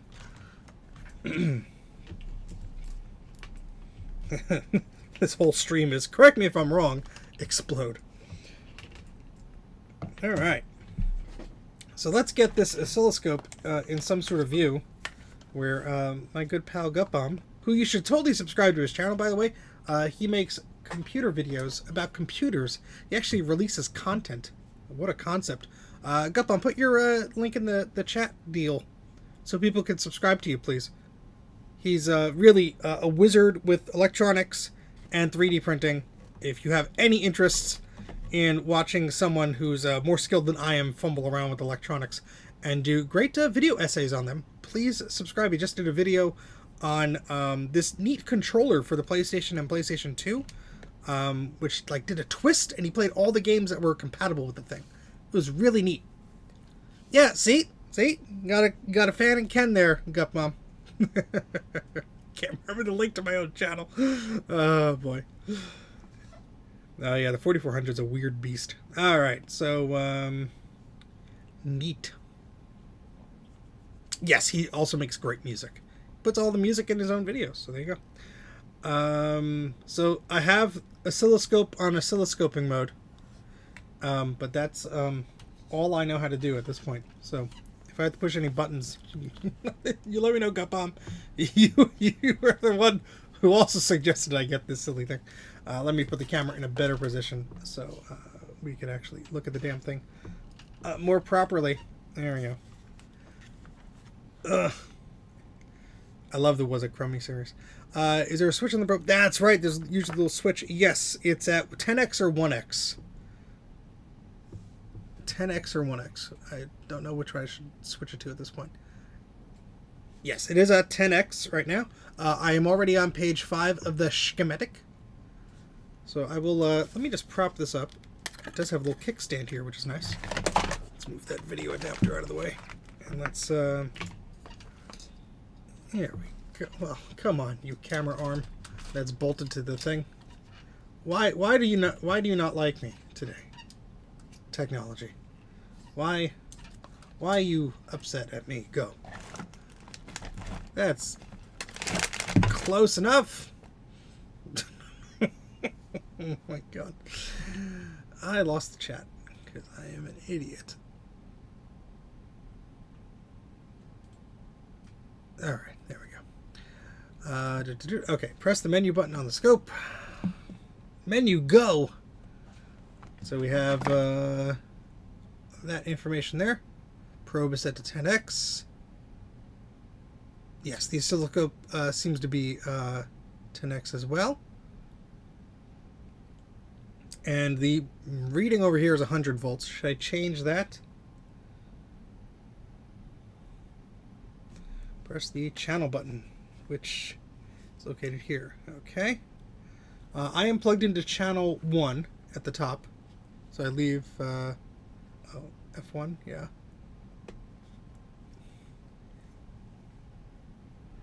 Insomniacs. I didn't go to sleep yet. Set it to channel 2. Okay. And so you want I should plug into channel 2 then, I suppose?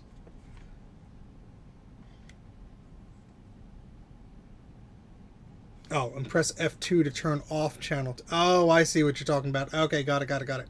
Thank you. Sorry, delay in the YouTube chat just makes everything worse. Okay, cool. So that's only showing the one channel there. Excellent.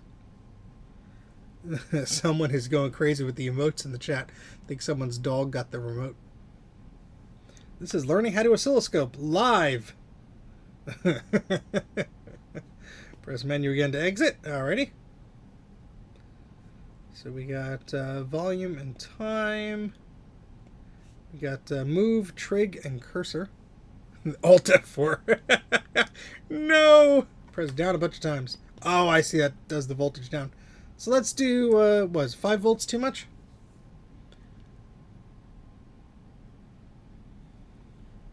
I'm learning how to oscilloscope. 2 volts. Alright, cool. 2 it is. We are set to 2. I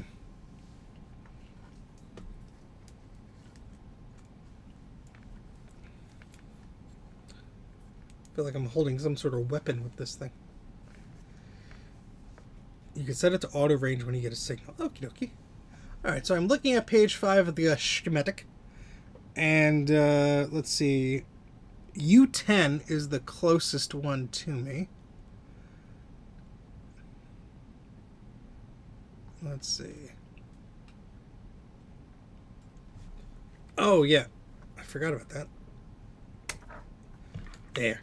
That's a bit better. So now I can do the pokey. Alright, so let me just orient myself here.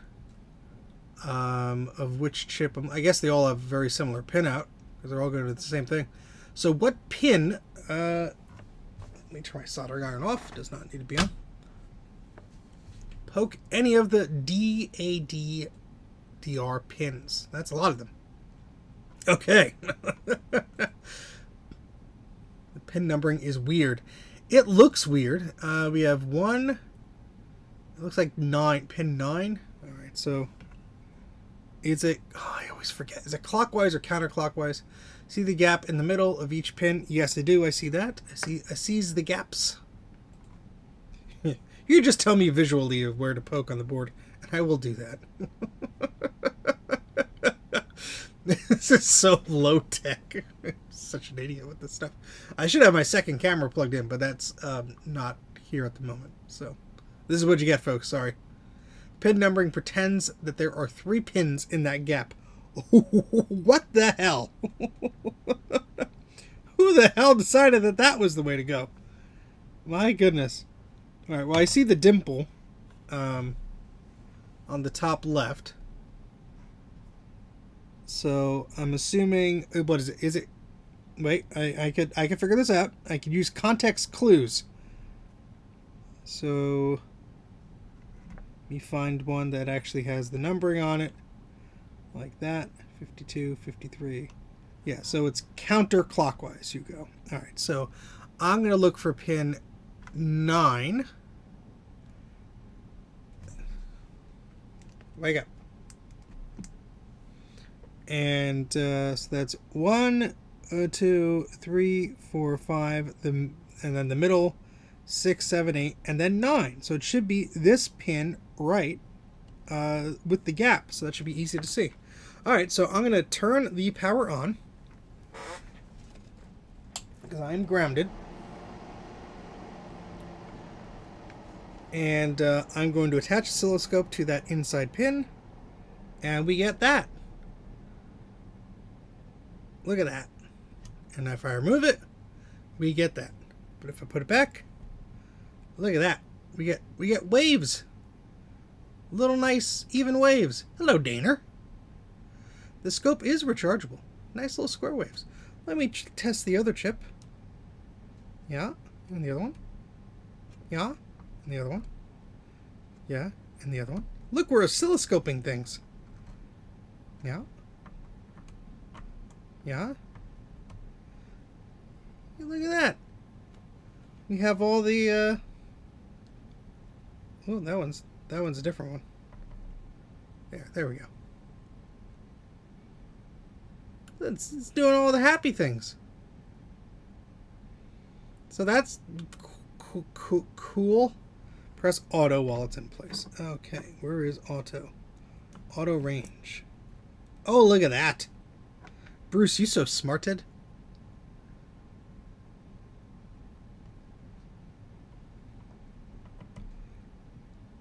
So it looks like I'm getting, what is it, 2.6 volts, it looks like, if I'm reading this correctly. Neat. All right, and then 10 is this one here. And then 11, 12. So these are all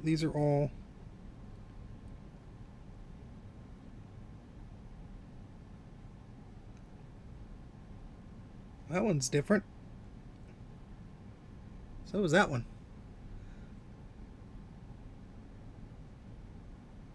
Okay, this is what the RAM looks like when something is borked. Oh, that's great.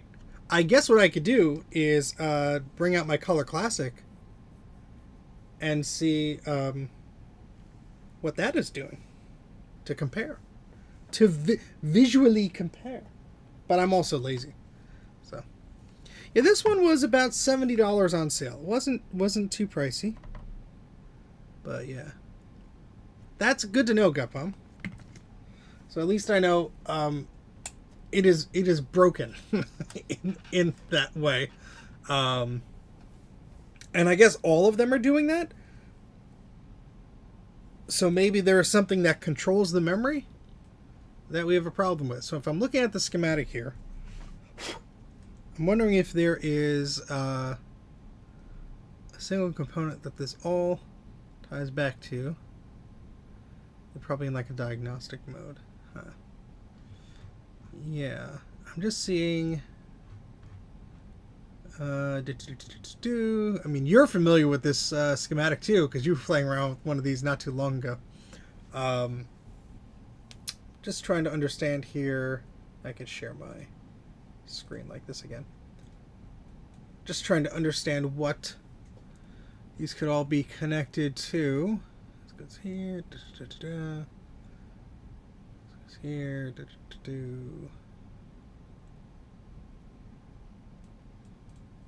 What does that say?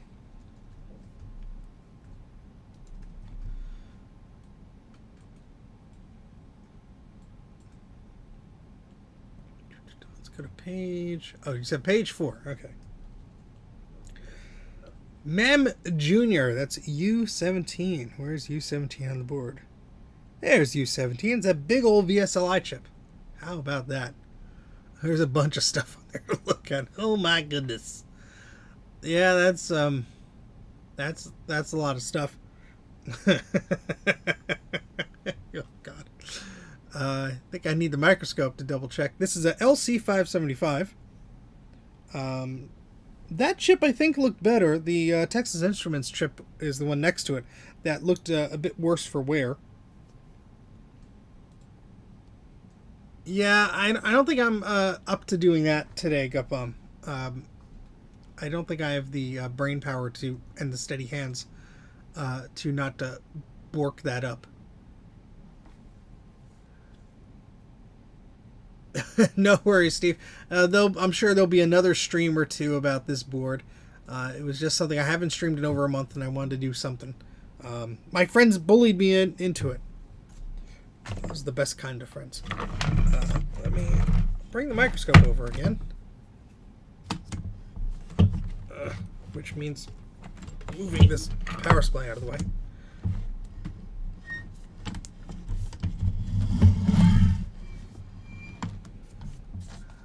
See if I can see anything with that chip. I doubt it, but you never know.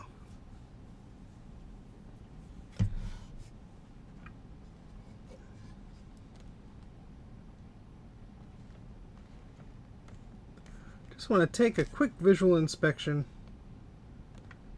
Yeah, this looks way better than the other one.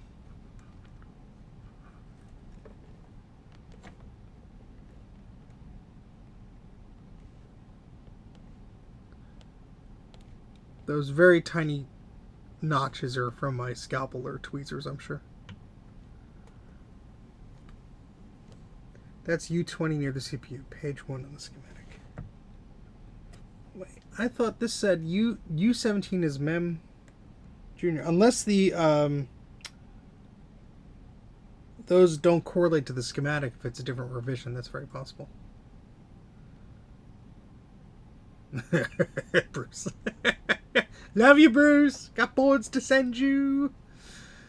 Oh boy. Causing visible sparks. Oops. Oh, related to something else. A good plan of attack is to check your clocks. It's about 11:29. Such a dork. All right. We could check a clock and then I guess start to wrap things up here. Where the heck is a clock symbol? I see a lock symbol, pin 49. Clock reset, clock data, and clock CS. Which of those sounds like a good ways to goes? Clock data, I guess, would be my guess, and that is pin 22, seemingly, on this chip. And so if I were to find, I believe the pin starts in the center here, yep, where that little line is. Look at U20 on page 1, not here. Oh, I thought I was looking at, oh, this is U17. That's the, wait, hold on a second. What the hell am I looking at here? What is U, where is U20? U20.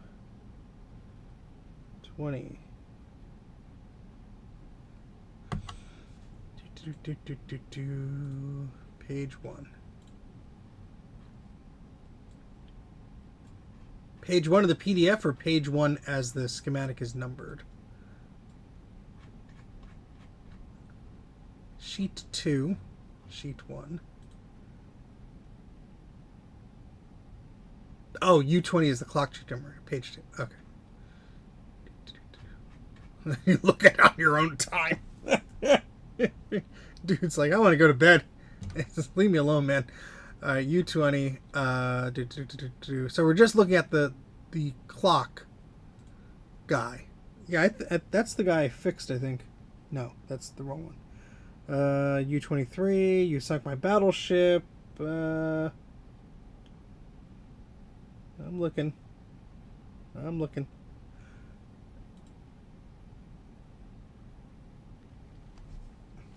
Cautioning against sparks is always good.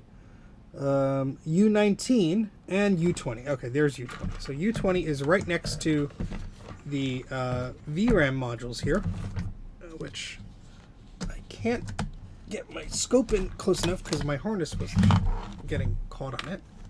And you can't even see the microscope. Oh, please. So here is, it's a solder ball.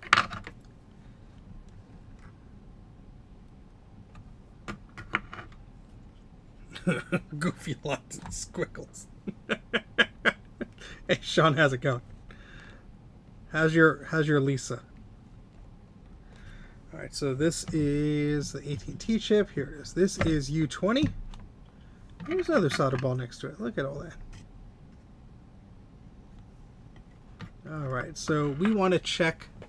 It's Lisa. I mean, it does look pretty clean, except this area where I retouched it and the other area. Those are the only problematic things.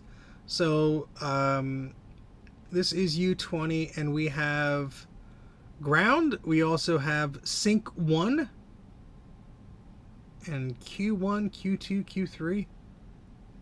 We have sync. All these things. Where would I test the?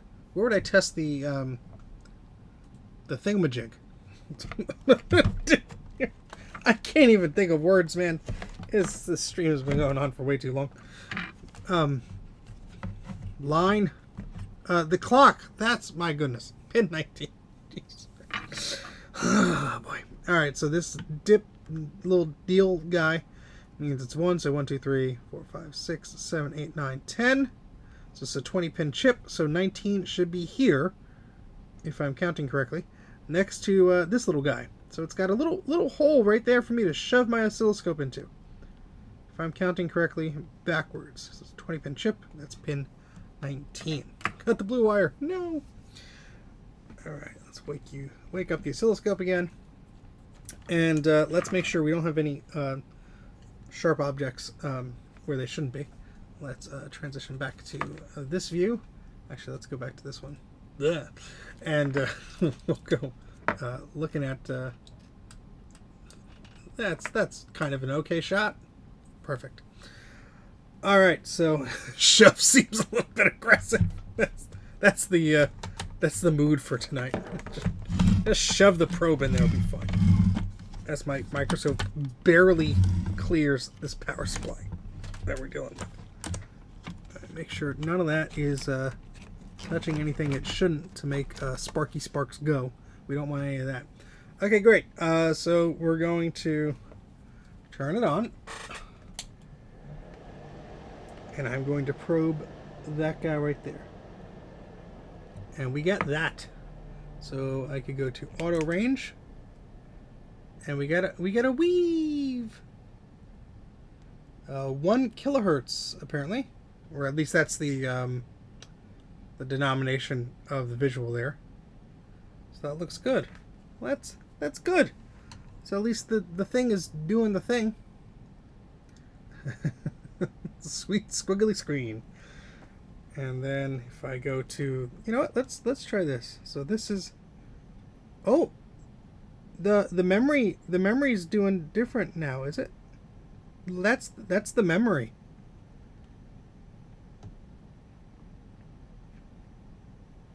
That's different, right? Oh no, let's do the auto, right? Ah, never mind. It's dancing around. Whee! Oh, I changed the... yeah, of course I did something dumb. It's going up and down. It's having a party. So is that one. And that one too. Well, I just made it into party mode. Squiggle wiggle.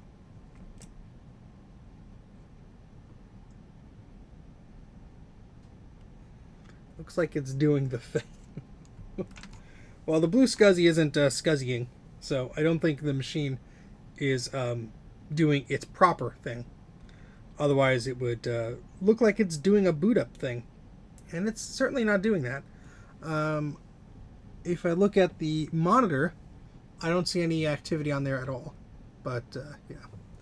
The computer realizes something is wrong and going in some sort of diagnostic mode.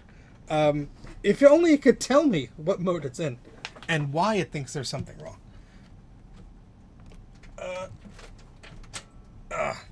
Yes, Bruce, that would be greatly appreciated. Even if you told me now, I would forget it by the morning. It has a SAD is the technical description.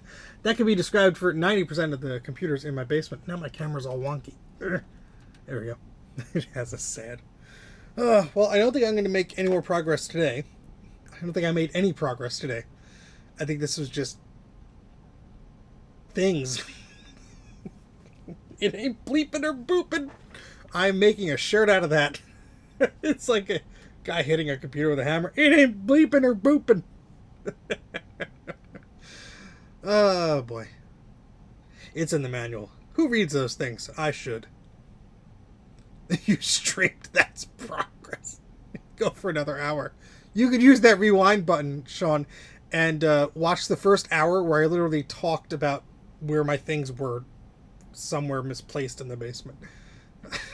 It should add a chapter that just says skip this. That's good for user retention, right?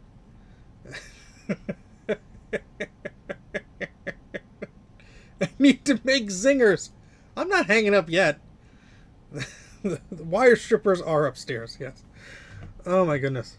I guess I should turn this thing. I should charge this because I've only started to use it. I'm so happy that it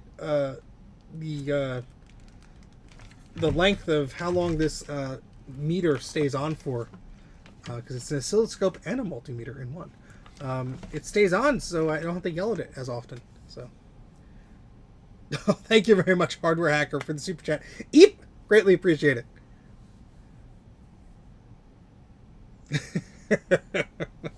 Good night, Eric. The poor man's Twinkies. Oh, I'm totally having some ice cream after this. Yeah, I think I set mine for like 30 minutes or something like that, Guppo. How many of you folks are still here? I don't have my third screen, so I can't easily check on that. Let me open up the thing. 60 people! My goodness, I'm sorry. Been going for 2 hours, almost 3 hours here. But before I sign off, anybody have any questions about computers? Anything that I can help you with? Look at the E-machines with the tape drive in it. Look at this abomination. Why are computers stupid? We'd be here too long, Joe, to answer that question. How do computers work? Electricity. Thank you, Nathan. Yeah, I do have a video on Patreon that I just need to make a few edits to, and then that should be able to be posted. I told that to myself last weekend and didn't get a chance to do it. So maybe this weekend I'll get it fixed. But very era appropriate. Yeah, beige tape drive in like a 2004 E-machines. I get it from you, Dad. Oh, this one's easily obsolete. It's the easy obsolete option. Are you excited for VCF Midwest? Heck yeah, I am. I still don't know if I'm driving or flying, but I am excited for it. Are you going to use Mac OS X Server someday or Rhapsody? I have an Xserve on top of my refrigerator. And it uses Mac OS X Server. It's right there. See? I'm pointing to it. It keeps my 3D printer company. It is off because electricity isn't free. Yeah, I'll probably go to the swap meet in October. Unless I'm, like, dead. Then I won't. If I'm not dead. Oh, yeah. VCF Midwest is going to be awesome. I cannot wait. Intel Celery obsolete proof. Yeah, exactly. Oh, boy. What should I do if I plug in a hard drive into a CD-ROM cable and the connecting cable turns bright orange and starts smoking when powered on? You mean the data cable or the power cable? I cannot read your username. SK3. I'm just going to call you SK. Elaborate more, SK, and hopefully one of us can help you put you in the right direction at least. I have a Copland video in the works. Ooh, Copland, however you say it. Point each wire in your ceiling and tell us which one goes. Okay, this one goes to the shower. That's the wire we don't use. Oh, that's a lot of spider webs up there. Yeah, clean that up. It's hidden under image writers. Yeah, let's make a trip out just for the swap meet so I could drive to Steve's and steal. See the basement. Joe comes up to me. Does this rag smell like chloroform to you?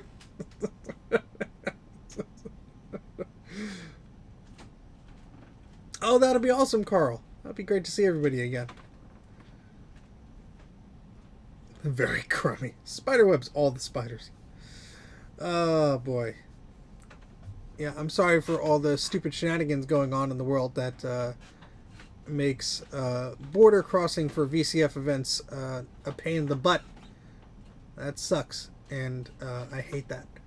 There's a swap meet in October. I don't see it on... there usually is one in the fall. Let me go to the website. There's usually one like... usually it's like, you know, they have one in April and they have one in fall. Let's see.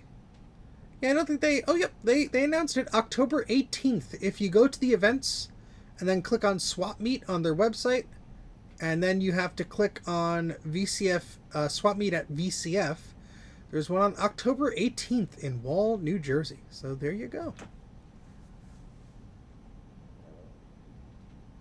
So basically, I plugged in a laptop IDE drive into the CD-ROM connector of a tray-loading iMac G3, and it totally fried part of the cable. This was months ago. And I replaced the cable, and the iMac is okay.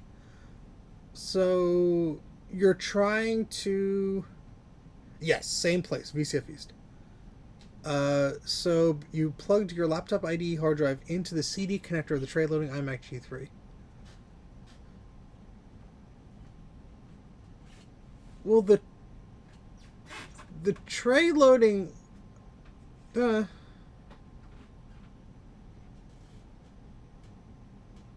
on, I'm trying to remember here. Tray loading iMac G3. I think that's a 20-inch. That's a Trinitron Multiscan G500. Oh, it might be a 19th. Next to the Quadra. Yeah, I mean... was that the post on Reddit not long ago about... No, I think that was an iBook or a PowerBook where someone was saying that. But basically, so the CD connector on the iMac, if memory serves, is not exactly what it seems. Hold on, I might be confusing with the iMac DV. Hold one moment, please. iMac G3 tray loader CD. Hold on, please. Let me just get a good look at it because I believe the connector. Yes. So let me show you. Yeah. So big rule of thumb with computing, and this is not shaming you or anything else. If a cable you think fits, but it doesn't fit, or it's not the right thing, don't shove it in there. And I will explain why in a moment. Let me fix my screen capture here so I could do the thing where I show the thing I'm looking at. Where the heck is it? There it is. Okay, so let's show this. Let's go here. All right, so this is a picture here of the back of a tray loading iMac CD drive. And I want to explain a little bit how this works. So essentially, this CD drive is not IDE. It's ATAPI. And what that does is it sends both power, so that's electricity, and data to the device. So if you plug something else into the cable that goes into here, it's going to shoot electricity where electricity isn't supposed to go. Means it's working good. So essentially, like ATAPI is sort of like SCSI. So there's power and data going in there. IDE, I'm sure there's like power in there as well. I'm not familiar with all the terminology of the both things.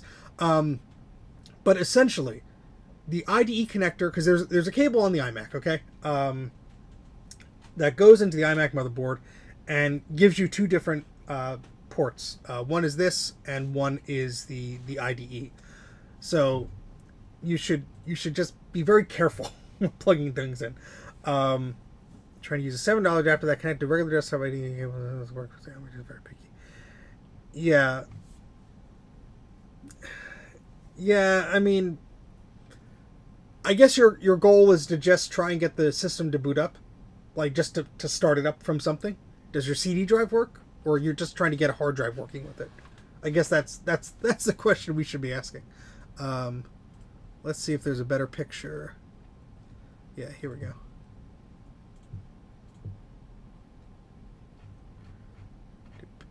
Boop, boop, boop, boop, boop, boop. Just for the folks at home.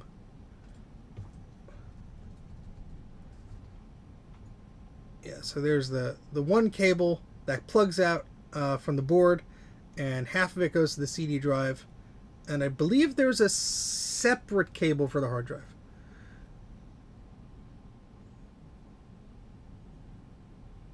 Okay, triple boots from a regular hard drive.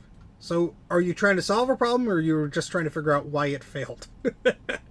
Yes, EU Maxell battery.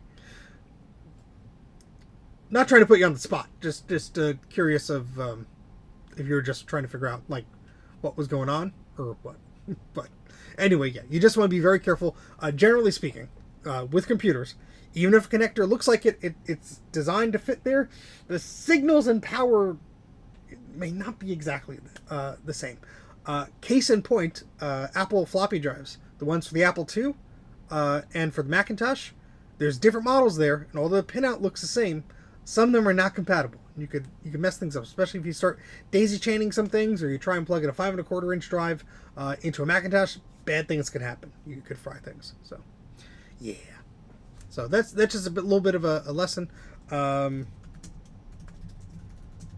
I cannot spell my own thing, but I did a video that goes into some of the common things about this vintage Apple basics, and it talks a little bit about plugging things in the right way and the wrong way, and getting batteries out of your machines.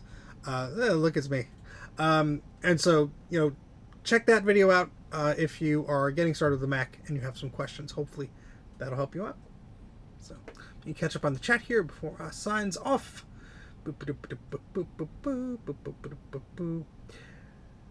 Yeah, I mean, the iMac DV models, the slot load models, are picky about IDE. I can't even imagine trying to do that with any other types of things. There is good news, though, because there is some IDE stuff in the works that could solve that problem. It's not here yet, but when it is, I will make a video about it, and I will test the heck out of it. But Steve on Steve, action. All right, I'm getting the heck out of here. But I would like to thank everybody for joining me in whatever the heck this was today. We didn't really accomplish much. I guess I learned how to use my oscilloscope a little bit, and we learned that the memory on the 575 is doing something, and that crystal thing that we probed is getting a good signal. Doohickey? Whatever it is. Oh, Carl, there are plenty of old streams you could thumb through. But yeah, that's about it. I know I haven't streamed in like over a month, so this was just trying to do that. I'm sorry I'm so disorganized and my brain doesn't work. So I wasn't able to really do what I wanted to do today, which was get this harness working. But when Gutbomb has his little thingamajig, I'm going to totally piggyback on that to get this working. I would love to try and get sound working, so maybe a bunch of smart people and I can get together on Discord or something and figure that out. Oh boy. Oh, David. And thank you, Dave. Thank you, Rudy. Thank you, Bomberfish, Hardware Hacker, Carl, Rudy, Jack68K, Gutbomb. Who else am I missing that is here? SK, Gutbomb, Last Carbon, Bruce, I'm sure is there somewhere. Dana, sure is there somewhere. Enzo, Joe. Everybody who stuck around to the very end, thank you very much. I do super appreciate it. I also appreciate all the super chats. And don't forget, if you are a supporter of mine on Patreon or YouTube membership, whatever that's called, first off, thank you. But at any level, even if you just give me $12 a year, $1 a month, you get exclusive access to a podcast that myself and my friend Colin of This Does Not Compute, it's also on his supporter Patreon page as well. You get access to an exclusive podcast that we do. There are 40 episodes. The 40th, no, I'm sorry, 39. The 39th episode released today. So if you are new to that or you just haven't caught up, they're fun. We just like shoot the breeze about tech stuff and just, you know, things that are maybe topical in the tech world. And sometimes it's just ranting about old Macintosh stuff or about sheds. You know, a lot of things. We cover a lot of topics, but yeah. Anyway, yeah, Colin does amazing videos, but I guess that's about it for now. I'm going to stop rambling and hit the stop streaming button. Thank you, everybody, for tuning in here. Don't forget to smash the like button there, as my pal Bruce likes to say, and hope you are subscribed. But that's about it for now. I sincerely appreciate you stopping by today. I really do, and hopefully I can get some more content heading your way soon. But that's about it for now. Thank you very much. Bye!